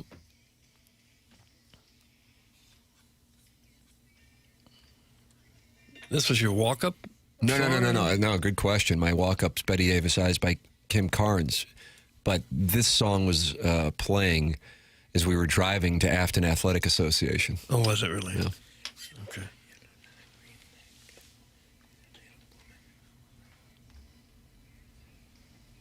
And this got you ready to play? No, I think we had a big first inning, but I was a leadoff hitter and I made 2 outs in the first inning. Oh, did you really? So everyone else got on base, but you made a couple outs? That's correct. All right. Not strikeouts. Probably line drive right at somebody. No. Did you see Drake Baldwin break up Libertor's no-hitter in the 4th inning? Yeah. The contact was really weak and spinny. Okay. Those were my outs. Well, he must have been cheating somehow. Thank you. God, it took a little long to get there. 10 o'clock hour is brought to you by Design Air Heating and Cooling. In the 10 o'clock hour, Martin deals with this onboarding process. But Chairman Kurtz slides into the dais. Little Jackie Papers still grinding. Would you say on a scale of 1 to 10, you're back to a 10? No. Oh, wow. Like an 8.5. All right. Yeah. Does that impact your plans for this weekend? No. Oh, you're still going to get after it. What's up, ladies? No, I'm not going to get after it. But you're going to golf? Yeah. That takes some effort. Definitely going to golf. I haven't been able to do that for a while now. Not since Bell Reeve. Get to eat again. God, that's exciting. What you finna eat? More than anything, truly. I haven't been able to actually eat in a week. Haven't had an appetite. How much weight have you lost? I haven't even looked. But, yeah, I've been subsisting on like 1,000 calories a day, if that. I just listened for the last 40 minutes, and not 1 minute did 101 ESPN TMA talk about sports. It's pitiful. Here you are 45 minutes later, though. Well, this is the same gentleman, Doug, who yesterday says this show gets worse daily. Joy FM it is. And I am starting to think that this might be a Blue Feet texter. Jackson, do you think it's performative? Because we have the ability that the audience does not, and that is we get to see the text history. I see Kerry Davis is engaged with this gentleman. Positively or negatively? Well, if the hosts are engaging, usually. Negatively. Right. I always thought being horrible at our jobs was part of our charm. Flip that off. That could be a promo. Even Terry Crouppen walked in yesterday and said he immediately smelled the stench of failure. That was our sponsor. Yeah. Doesn't feel very good. But it's nice because it holds a mirror up. Yeah. But the Joy FM listener is right. This is one of the most busy times of the year for the sports calendar. And with the Blues announcing their home opener, Doug, you wanted to kind of take a look at the Sharks. It'll be Thursday, October 8th. Okay. And you have 10 thoughts that you just released on your blog about the Blues and Sharks. This is a game that could really set the tone for the whole season. You want to get off to a nice, quick start. And the Blues Club, I think they'll be ready to go for it. Those are my initial thoughts when I see this particular schedule. Does this game have greater importance, though, because the Blues have had recent slow starts to their seasons? Well, just this one game, no. But if you were to group it with, the first month or so, yes, maybe. Top sports talk. Okay. Because there are 2 extra games this year, do they actually have less importance per game? Slightly. Like maybe 0.2% less important than it would have been last year. But not a lot. This is the kind of sports talk that some people demand, and they're getting it right now, frankly. I mean, somebody's got to be on this team. Less sports talk. Okay. More fry talk. That's from Brad in Boca. I didn't tell you the mistake I made on vacation. It didn't involve fries. It involved getting up in the morning kind of groggy and brushing my teeth. And I had my DOP kit right there by the sink. And no. So everything was kind of off. So I had a couple tubes of things in the DOP kit. So I reached in for one of the tubes and put it on my toothbrush and brushed my teeth. I was brushing my teeth with sunblock. Oh, my God. Give him some tongue meat. 50. At least it was 50. How long did it take before you realized it? I was completely done before I realized it. What's up with your tongue, bro? It didn't taste that bad. You did a whole session of teeth brushing with That's sunblock? right, with sunblock. This is why Plowsy talked about that island. It looked just like the toothpaste. It doesn't have the same volume. Did your breath smell like it looked very coconut? similar. I don't know, because I immediately brushed afterwards with the real toothbrush. So I brushed an entire toothbrushing session with sunblock. When did you realize it? Once you spit? When I was done, yeah. I said, that didn't quite taste right. What was it? A different toothpaste? Didn't you have another issue with sunblock during a Doug Unplugged? I got some in my eyes. That's right. You put it on your forehead, and then if you sweat, it drips into your eyeballs. Hurts. Oh, that hurts. Stings. Oh, my God. You did a whole Yeah. Sunblock. Gates worth him! That's from Jackson Soy Boy. I haven't had any teeth that are sunburned. No, I'll say that. You recovered there. Mm-hmm. Doug, I think that means you're senile. That's from Dirty Dan the Garbage Man, who Jackson recognized correctly had blue feet, and I thought was performative. Now I'm wondering about the 573 Joy FM listener. No, I think that guy's being real. God, and I think you're the answer key, so that, yeah. You know what if gave it Kerry away? Davis is texting back and forth with him, that means real. That confirmed it, but the way he described it, he goes, and the 101 ESPN TMA STL, no one ever says it that way if they're actually talking about our program. So, yeah, that to me said it that way. Doug, that was smart. Sunburnt teeth hurt. That's from Murph, the Barbarian. I mean, the tube was just like toothpaste, and I didn't look very carefully. I just figured, well, that's a toothpaste. It looked the same going on the brush. And what did you call the receptacle that you pulled the tube from? DOP kit. I've never heard that phrase in my life. You haven't? Yeah, that's like a toiletry bag. Yeah. DOP kit. Okay. I've heard that plenty. Guys, a whole lot of things just started making more sense. Doug told me it was my imagination, but I knew his mouth tasted funky. That's from Brian Henson. Oh. Jackson, how's it feel to have your husband send that in? Yeah, well, that's why I married him. Clip that off. Chick-fil-A waffle fries are the worst. Discuss. It's from Lee Mays. They're overrated, but they're not the worst. I have had a few of those. They're not bad. They're fine. Well, ESPN just came out with its ranking of the Cardinals' top 10 prospects. Okay. What? All right, that's good. That's fine. Do you want to? I have to We got guess. Gary Pinkel waiting, and I want to talk some Mizzou. Who do you think? Baez. Nice knowledge, number 3. He's not even number 1? That's right. Yeah. Thank you. Thank you very much. That's Gary Pinkel. So he hung up. Sometimes the top prospects are already in the major leagues. None of these players have played Major League Baseball. Okay. Quinn Matthews. Not in the top 10 at all. How about Bernal? Makes sense. Number 6. Renel Rodriguez. That is number 1. There you go, Papers. And he's a catcher. Yeah, you know it. So is Bernal. Yep. 20% of the top 10 prospects are catchers. Okay, and if they try, 100% of them could be catchers. Yeah. Chase Davis, our guy. No. No. At some point, they're going to need a catcher who can actually throw out a base runner. Overrated. You imagine if the 1980s Cardinals got to enjoy an Ivan Herrera start behind the plate? Yeah. Vince Coleman would have stole 30 bases in the series. Yeah, none of them are particularly great at throwing. But maybe that'll improve. So, next prospect. Can we have initials, please? LZ. LZ. No. Leon. No. William Doyle. That's right. Papers just Okay. seat-blocked you. LD. Oh, okay. Baez, 3. Okay, initials for 4. TF. TF. Tomfoolery. Tim Foster. Terry Francona. Oh, yeah. He's a little old to be a prospect. Todd Frankenmurder. Who the hell is that? German, I assume. Second letter, first name, please. This is disappointing. It's very possible. I've never heard of the guy.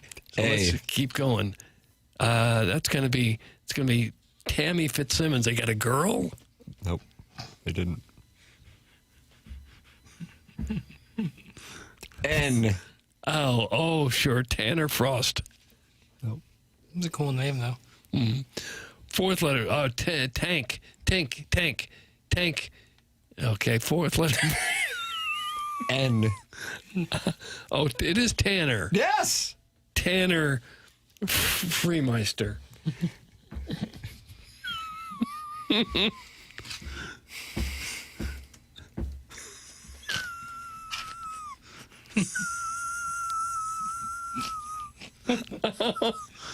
Second letter, please. R. Tanner Franklin. Yes! See, that was very easy. Very, very easy. Tanner Franklin, of course, another Tennessee pitcher. Mm-hmm. Big Volunteers representation here with the Cardinals as of late. Yeah. And he is with Peoria right now, Doug. He's got a 4.81 ERA. Okay. A 4.1 ERA pitching in Class A ball makes you the fourth best prospect? That's correct. I would say that could be a problem. If the guys at AAA aren't better prospects than that, then what's the deal? Maybe he's had some bad defense behind him. It would seem to me that your best prospects should be the ones real close to the major leagues, right? Those are the ones most likely to make it to the major leagues. The guys playing AAA, right? Who's number 5? If not, why do you keep them? Maybe number 5 will be a Memphis Redbird. Oh, yeah. Okay. Initials, please. JC. Jesus Christ. He had to be number 1 overall. No. Jiminy Cricket. Oh, yeah. Say it's even popular in Europe. Jesus Cruz. Nope. Second letter, please. U. Just in case. Julius Caesar.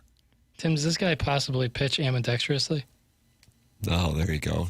I mean, Papers just gave it to you. Okay, yeah. I can't say his name, though. I don't know how to say his name. Urangelo Senja. Yeah. Urangelo Senja, who was just promoted to Memphis as number 5. Okay. Oh, look, a Memphis Redbird. All right, now it makes a little bit of sense to me. 6, as I said, Leo Burnell. 7, Doug. I don't know who 7 is. Initials. YF. You fool. Yule Brynner? Mm-hmm. Is that the King and I? He's too old. I'd like to see younger players. Right? Wasn't that a Cuxich? And then Cool Runnings, the bald guy on the team, was also named Yule Brenner. Oh, was he really? Yeah, confused John Candy. Okay. So Yule Foster? It is Yule. It isn't Yule. Just if you could think for like 5 seconds, I think you'll get it. I can't think that long. Well, we might have to push BK and Ferrario back for him to get this one. I just got done brushing my teeth with sunblock, and you think I can get the number 5? I've never needed to be Gatesworth more than I need it right now. Second letter, please. H. Oh, God. Yeah. I knew that was going to be a problem. I'm not going to be able to say that either. Is there a vowel? Why don't you skip ahead a few letters? Jihadi fight? No. Third letter, please. O. Johann Farmer. Fourth letter, please. L. Yolanda? Yolanda. Next letter, please. K. Oh, my God. Yeah, this is a problem. Yaholic. Yahokman. Next letter, please. E. Oh, that didn't help. Yaholke? We got a guy named Yaholke? Next letter, please. R. Yaholker. Yolker. Yaholker? Is that it? I think we give that to him. Yeah, that counts. Yaholker. Okay. Whew. Who knows what the last name could be with the first name Yaholker? Second letter, please. A. Yaholker farmer. Yaholker famine. Third letter, please. J. Oh, gosh. Yeah, that was the letter you didn't want to see. That's just the letter you didn't want to see there. Yeah. Yaholker fajito? Yaholker fajardo? I think I'm gonna count that. Yeah. Okay. Yolker Fajardo. Okay. Fajardo, depending on your pronunciation. Gosh, this is hard. This is hard. So is brushing your teeth sometimes. Okay. Then who gets to decide? Bradford Doolittle. Shouldn't the Cardinals be the ones deciding who their top prospects Kylie McDaniel, Bradford Doolittle. They get together and they rank them. They ranked all the top 10 prospects for all the organizations, and 8, 9, and 10 are all guys from their draft over the weekend. How about that? Now, are these guys, two guys with just a website? The website's ESPN.com, right? Bradford Doolittle's written. We've referenced him plenty of times. McDaniel goes on to say, I raved about the Cardinals draft, and now they've remade the back of the list with some real upward mobility if things break how I am expecting. Right fielder Andrew Williamson in the second round, and right fielder Caden Ferraro in the third round were late cuts, along with center fielder Ty Pete. Did he say Ty Pete or Petey? I don't say either one. I saw him hit home run in spring training. They're high on him. Left-hander Quinn Matthews and shortstop Sebastian Dos Santos, among others. So those draft picks he was so high on that they replaced those guys, including a few guys that we, of course, Quinn Matthews, I think. If you're listening to this station, you're familiar with Quinn Matthews. Sure. You know? But that's how high he is on what the Cardinals did with their draft. Yeah. I would think if you want the more accurate who our top prospects are, you would ask either Chaim Bloom or Randy Flores. But they're not going to come out and say it because they don't want to diss somebody.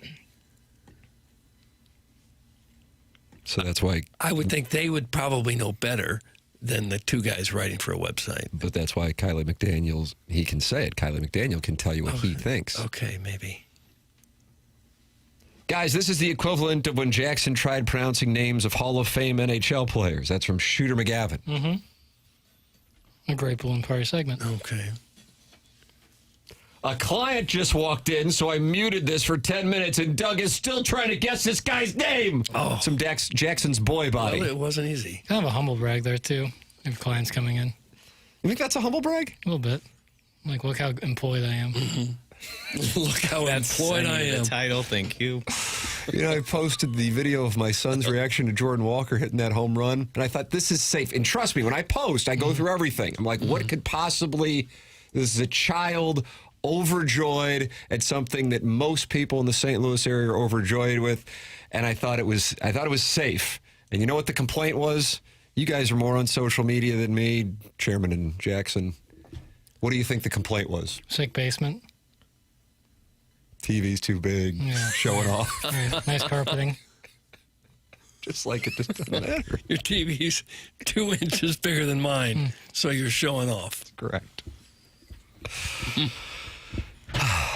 You can't win. You just can't win. But once you know you can't win, then you're comfortable playing the game. Right, then you stop caring. That's exactly right. So, Jackson, tell producer Seedmouth to feel better by Friday. I'm going to try to get some pale boy beef in this here bin. That's from the self-made stay-at-home Ladue mom. The hell Are is you that? guys meeting up on Friday after your round? I don't know what any of that just meant. Sounds like you got propositioned is what it sounds like. I'm going to... I don't know. I don't know what to say to that. I'm out. Okay. I wouldn't decline the self-made stay-at-home Ladue mom. That's just going to make her even hungrier. Yeah, you don't pass on that, Ben. No, you don't. Consider it passed on. Text in 314-399-9646 if you'd like to proposition Jackson. I think you can proposition him, too, in the Form Energy YouTube chat where Don PP at Won't Flush and Willie are talking to Big Illusion and Iggy's prison window hand. They're all in there, and it's all brought to you by Form Energy. The program's called The Morning After. It's presented to you by Brown and Crouppen on 101 ESPN from the Stiefel Studios.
Doug,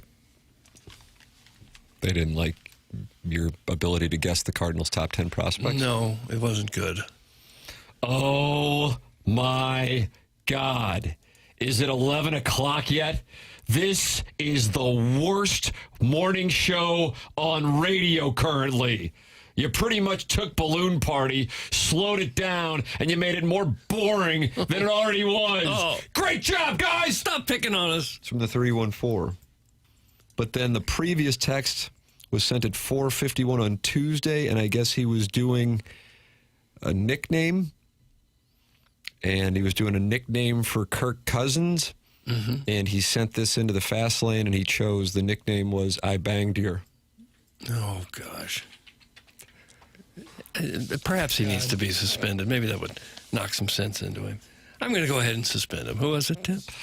It's just the 314. Just the 314. You have been suspended. You're probably wondering how long. Well, we'll make it 2 days' time. And your name, as we speak, is going to the appliance discounter suspension log. You'll know. It doesn't feel good. It's not supposed to. Boy, the head shaking across the dais in these Stiefel studios, and the Jackson doesn't know that he's shaking his head and Chairman Kurt's shaking his head at the same time. Yes. Hey, listen. If Dave Chappelle doesn't like the show, Dave Chappelle doesn't like the show. Mm-hmm. That's the kind of material that we're not capable of doing. Yeah, it's true. You're right. You're right. Doug, that might have been my favorite segment this week. Keep guessing games. That's from Dirty Dan the Garbage Man. So Dirty Dan the Garbage Man, who Jackson says has blue feet, is on board with the segment. Okay. I've always enjoyed guessing games. Right. Well, I thought you did a wonderful job in it. The program's called The Morning After. It's presented to you by Brown and Crouppen here on 101 ESPN and the TMA STL YouTube channel where friends gather and watch the show. And sometimes they'll just talk it over with each other, like Gator69 is doing with Don PP and Big Illusion. And we'll be in there from 11 to 12 on the After the Morning After program. And then Riz, Anthony Stalter, and I have Spread Zone. I got I guess I'll call it British Open plays. And there is a play that I have circled for you. And What's that? I don't like the... I'm not gonna, what do you think I'm going to do? I'm not going to... I get better at teasing. Oh, okay. So that'll be on the Spread Zone for this weekend's British Open, where I do think I've probably delivered profit for those who have wagered on the golf picks. Otherwise, it's problematic. But, yeah, I'm looking forward to the festivities this weekend. Doug, on a scale of 1 to 10, your enthusiasm level for the British Open, go. Oh, it's about a 6. Chairman Kurt, go. I'll give it an 8. Jackson Burkett. 7. Okay. Chairman Kurt, the highest of the whole days. Who would have thought? Yeah, it just depends. I feel like the British Open, more than any of the other majors, can have a rando pop up because of the variance of the weather. Yeah. However, this particular week, with the weather looking beautiful, like they're expecting temperatures to have to drop to the 70s, that may reduce that, and you could get the big boys playing. I like that. I guess the Cardinal... Ben Curtis's championship in 2003, Doug. Okay. The Cardinal game over the weekend will not have started before the British Open is over. But if it was on at the same time, I'd watch the Cardinals over the British Open. Depends on the situation. If it's like Sunday and there's like a 3-man tie going into 15, 16, 17, 18, I'd be more interested in that. But Cardinals on the West Coast is actually kind of perfect for Open Championship. You'll never have any crossover there. Yeah. Well, so maybe I'll watch both. Nice. Do whatever you want. Okay. You got the third place game in the World Cup. I won't watch that. Lame. I won't watch so lame. I can't believe that exists. I know. It should be. They have to travel, too. They have to go to Miami. Perhaps there's a big money payoff. Could be a big money difference. Get more people in another game. But I mean, for the teams, if the teams are playing for an extra $5 million or so, that would be worth it. I don't know what the payoff is to win the World Cup. Pretty nice. Well, what is it? I don't know. Crowdsourcing. What's that? The payoff? Yeah, playing in Miami, I know that. What the teams would get, I know they get the trophy, but what kind of monetary payoff you get for winning the World Cup? That would be $51 million. Oh God! $51 million is the payoff to finish third place? Oh, to win the whole thing. Oh, to win it. I was about to say, at that point. I just wonder if there's a big difference between third and fourth place. You got that too? Let me see what I can come up with. Okay. Oh, well, Chairman looks that up at Michael's bath. Oh, gosh. First, the sunblock ingestion, then the Joy FM listener. Whenever I'm done with you, I'm just going to say, how about you just go brush your teeth with some more sunblock? At Michael's Baths, they create elevated bathroom spaces that blend luxury, comfort, and smart design, all tailored the way you live, from sleek tub to shower conversions to full high-end bathroom remodels, including paint and electrical. They handle every detail, and now they're offering a new premium wall option designed to bring a custom spa-like look to your home. They install premium products and have 30 years of experience, all 5-star reviews, an A+ rating with the Better Business Bureau, and VA recommended. Michael's Baths delivers craftsmanship you can trust without gimmicks or high-pressure sales. It's not a temporary fix or a quick cover-up. It's a complete transformation built to last and built to add value to your home. At michaelsbaths.com or call 636-775-0800 and ask about financing options, including 0% interest upon approval. Michael's Bath, family-owned, insured, and where everyday bathrooms become something exceptional. Chairman Kurt, you have been charged with finding out the prizes for winning third place in the World Cup, a game that I cannot believe exists. Your runner-up, your second-place winner, will take $34 million. $51 million for first place, $34 million for second place, all right? Winner of the third-place game will get a cool $30 million. Really? Not bad. Well, and fourth place, $28 million. Oh. Well, there really isn't much of a discrepancy. Not at all. That's lame. Yeah, so they've already cashed once they've gotten out of the quarters, eh? Mm-hmm. They should split the winnings with Tim. He deserves it. I don't know if you do. But if you're playing for the country, where's the money go? Into the country treasury? No, into the federation. Yeah, with your individual federation, then it gets dispersed. So I bet the players get 100, 200, 300,000. Well, yeah, I would think. Just to be clear, the third place game is Saturday. The championship's on Sunday at 2. It's from Josh Bob Bill. Well, thanks for the schedule update. Don't you go after Josh Bob Bill. He shares a building with Keisha Gray. In Third Tampa. place game in Miami, championship in East Rutherford. You know what the U.S. got for where they finished, Doug? 6, right? 5. 16. 16 million. Nice. What if you don't make it to the knockouts? I thought you had it right there. Like if you don't get out of the round robin, do you get anything? I'm working on Does it. everybody get a trophy in this thing? You get a Dobb kit. Oh, careful with those. Teams that make it to the round of 32 get 11. If you're eliminated in the group stage, you still get 9. Really? So just showing up, everyone gets a trophy? That's FIFA. Yeah, I guess. The women's national team gets some of the men's winnings. That's from Face Teeth. Yeah, but each federation, it's different. I'm not sure if every country is, but for the U.S., yes, that was the case. But that also would benefit the men when the women... Because the women usually win the thing. Right. But they may not, the payoff... What is the payoff for winning the women's FIFA World Cup? Chairman Kurt Moore crowdsourcing for you. How do you like this little assignment? Luckily, I type relatively quickly. Yeah, you are a quick stenographer. What do you think your words per minute is? In the 90s? I bet over. Yeah, wow. It's impressive. Uh-oh, Doug's not going to like that. He doesn't like when people play music to kill time. I like it. Time killer stuff. Infuriating. I'm struggling here. Keep going. If I find it, I'll break into programming. I've forgotten even what the question was.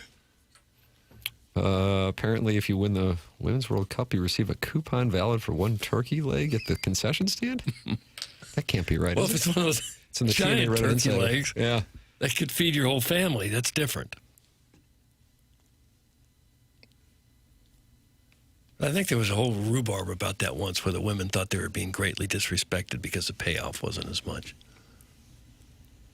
And I remember your tweet storm on that. You were really excited. Was I ever furious. It's not finalized yet, but around 50 mil. Oh, so they got it pretty close. All right.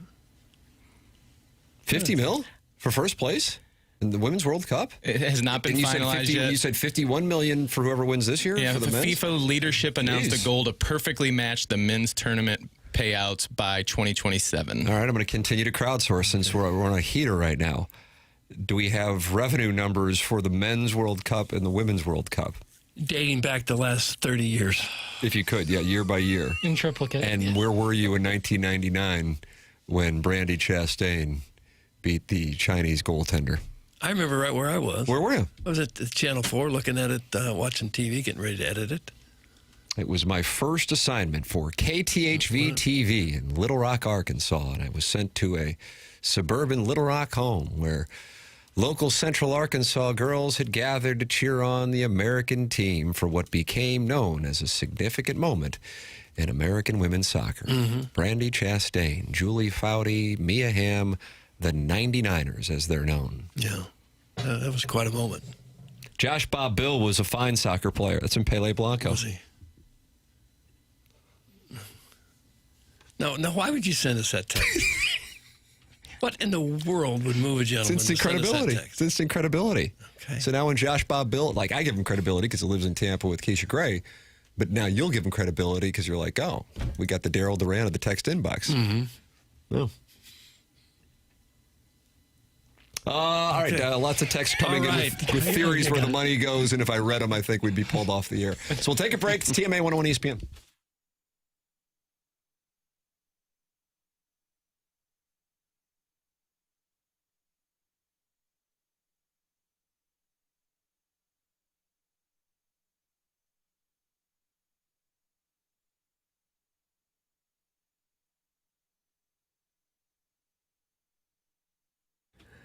It's true, good things come to those who wait. At Stifel, great things come from knowing when to act. For 135 years, Stifel has helped individuals, families, and business owners make thoughtful financial decisions. Founded in St. Louis in 1890, Stifel combines deep local roots with national capabilities.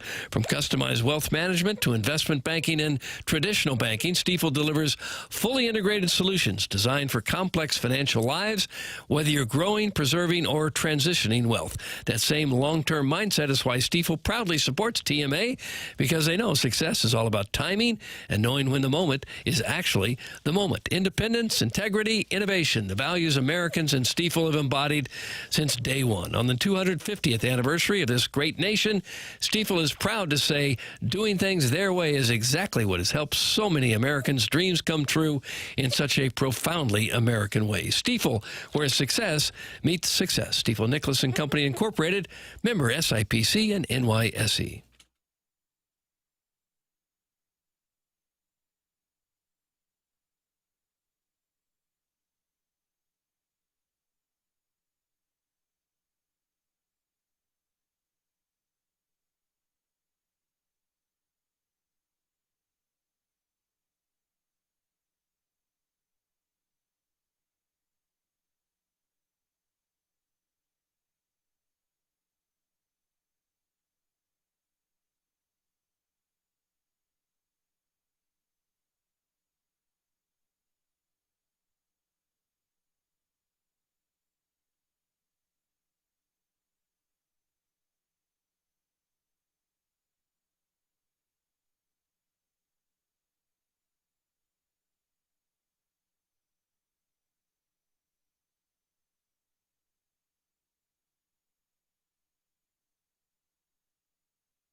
It's TMA 101 ESPN.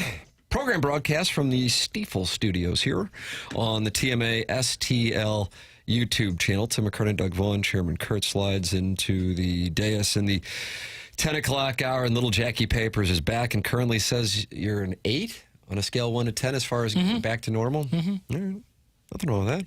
It's a good place to be. But you still missed your vacation, and I don't like that. That part sucked, but it's okay. Guys, Josh Bob Bill lives in Arnold and was a very average soccer player. Now, that's from the 618. I don't know. I thought he was a Tampa guy. I don't know. There's probably a lot of average soccer players in Arnold. He could be one. Why do you say that? He could be one of hundreds.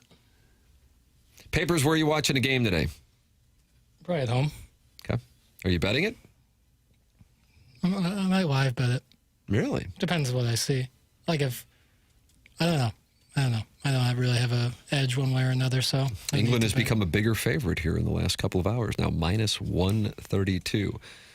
Doug, if you want to bet Harry Kane to score, he's plus 125, and he is more of a favorite to score than Messi, who's plus 135. Over under 2.5. Papers, no plays on this at all? You've been so hot. Not really. Not recently. I got nothing. Yeah, and I would say both teams to score, but I wouldn't say that's even a guarantee. Yeah, fair enough. We will have a Major League Baseball game tomorrow. The Phillies and Mets play.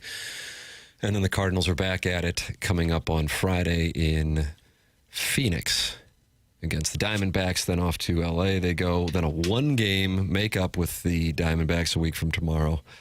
And then they settle in for the more normal home schedule. That one-game, one-off make-up game is a 4:30 Thursday start. Have we had a 4:30 weird Thursday start in the history of Busch Stadium 3? My guess is no, and I feel pretty good about it. But I guess that has to do with both teams traveling from the Pacific time zone. That is my theory, is the Cardinals will be coming from L.A., and they didn't want to do a 12 o'clock game. So that is my guess as to why that's going on. Oli Marmol was live on the red carpet talking about what Jordan Walker did last night before the All-Star game. And, Doug, you ranked that as not the best All-Star game ever, but the third best All-Star game. I haven't ranked it at all. I put it near the bottom. Here's what Oli Marmol had to say. Oli, what are you most looking forward to today? Man, I enjoyed last night. That was really cool for a lot of reasons. I thought it was good for the game, for St. Louis, for our org, and then for Jordan and his family. That was a blast. But just being able to be in that clubhouse with the best players in the game. It's just the interactions you get to have. The game is one thing, but some of the relationships that you get to build through the process is fun. How much pride did you have watching Jordan Walker do what he did? I can't even put it into words. That was one of the coolest moments I've ever experienced. Oli, we appreciate the time. Have fun. Thank you. God, that was taken off a podcast where it was like ×2, wasn't it? No, I encourage people to go to Foul Territory's Twitter and watch the video of that. It's so weird. Like, it's like filmed on like a... The dossier says it was recorded on an American Beauty-style camcorder. Doug, you might remember Wes Bentley. You may know him from Yellowstone. He got sideways with his father, Kevin Costner. Okay. But he was the peculiar neighbor, son of Chris Cooper, who would later attempt to kiss Kevin Spacey at the end of American Beauty. And Jackson says it was recorded on Wes Bentley's American Beauty-style camcorder. It was like they took their laptop with the Zoom open and held it in front of Trish Whitaker and had her interview people like this. That's how I think they did it. Or like either that or a Happy How Meal about just an camcorder. iPhone? An iPhone would be much better. I encourage people to go look at the video from all their red carpet video from Foul Territory yesterday. It's shot on the worst camera I've ever seen in my life. Well, it was sped up. I don't know what to They tell were you, not Doug. talking at normal speed. Did he have his hat on backwards? Have it. He wasn't wearing a cap. I didn't see the text inbox yesterday, but I was wondering if there were any observations about Oli wearing his hat backwards and cocked to the side during the Derby. Oh, I didn't notice that. I thought our friend in the Central West End might have something to say about that. Central West End. Great audio. She recorded from her Motorola Razr. That's from the TMA seriously. Reddit Insider. It's terrible. I don't get it. Seems to me anyone could be a decent soccer player. Very few skills needed to play the game. That's from Starfish Street. That guy probably hasn't seen his feet in 3 years. Oh, man. Wow. Boy, the punishment didn't fit the crime there. You got to be really heavy not to see your feet. Starfish Street, you can respond. We got a break. TMA 101 ESPN.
This is Jackson with a Sports Center update brought to you by Universal Windows Direct. The Cardinals will be back in action on Friday with an 8:40 p.m. first pitch against the Diamondbacks. That was another Sports Center update brought to you by Universal Windows Direct. You'll be saying, I love my windows.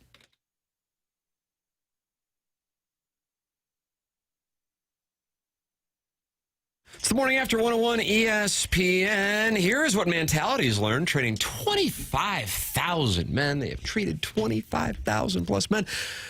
You just can't rely on testosterone alone anymore. To run at full capacity, your body needs peptide therapy on top of your TRT. For guys whose recovery still lags and whose energy's plateaued, even on testosterone, Mentality's physicians design a plan that layers peptide therapy on top of TRT to support recovery, repair, and performance. It's a custom plan built around your numbers, monitored every step of the way. The line that you need to remember is the following. Testosterone levels the field.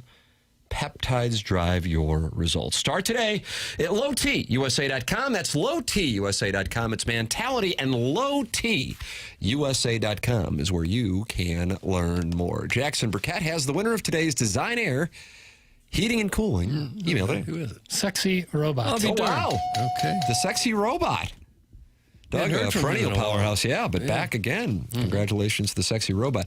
BK and Ferrario are coming up next. Riz Stalter and I have Spread Zone recording coming up at around noon today, and that'll be up on the 101 ESPN and 105.7 The Point YouTube channels for you to watch and get your Open Championship plays. And there's a play, Doug, I really like for you. I really like it. So I'd like to hear it. Yeah, well, you're going to hear it on the Spread Zone. Time for us to go. For Jackson Burkett, for Chairman Kurt, for Martin Kilcoyne, for my brother Kevin, for Douglas Elvin Vaughn, I'm Tim McKernan. This has been The Morning After, presented to you by Brown and Crouppen from the Stiefel Studios.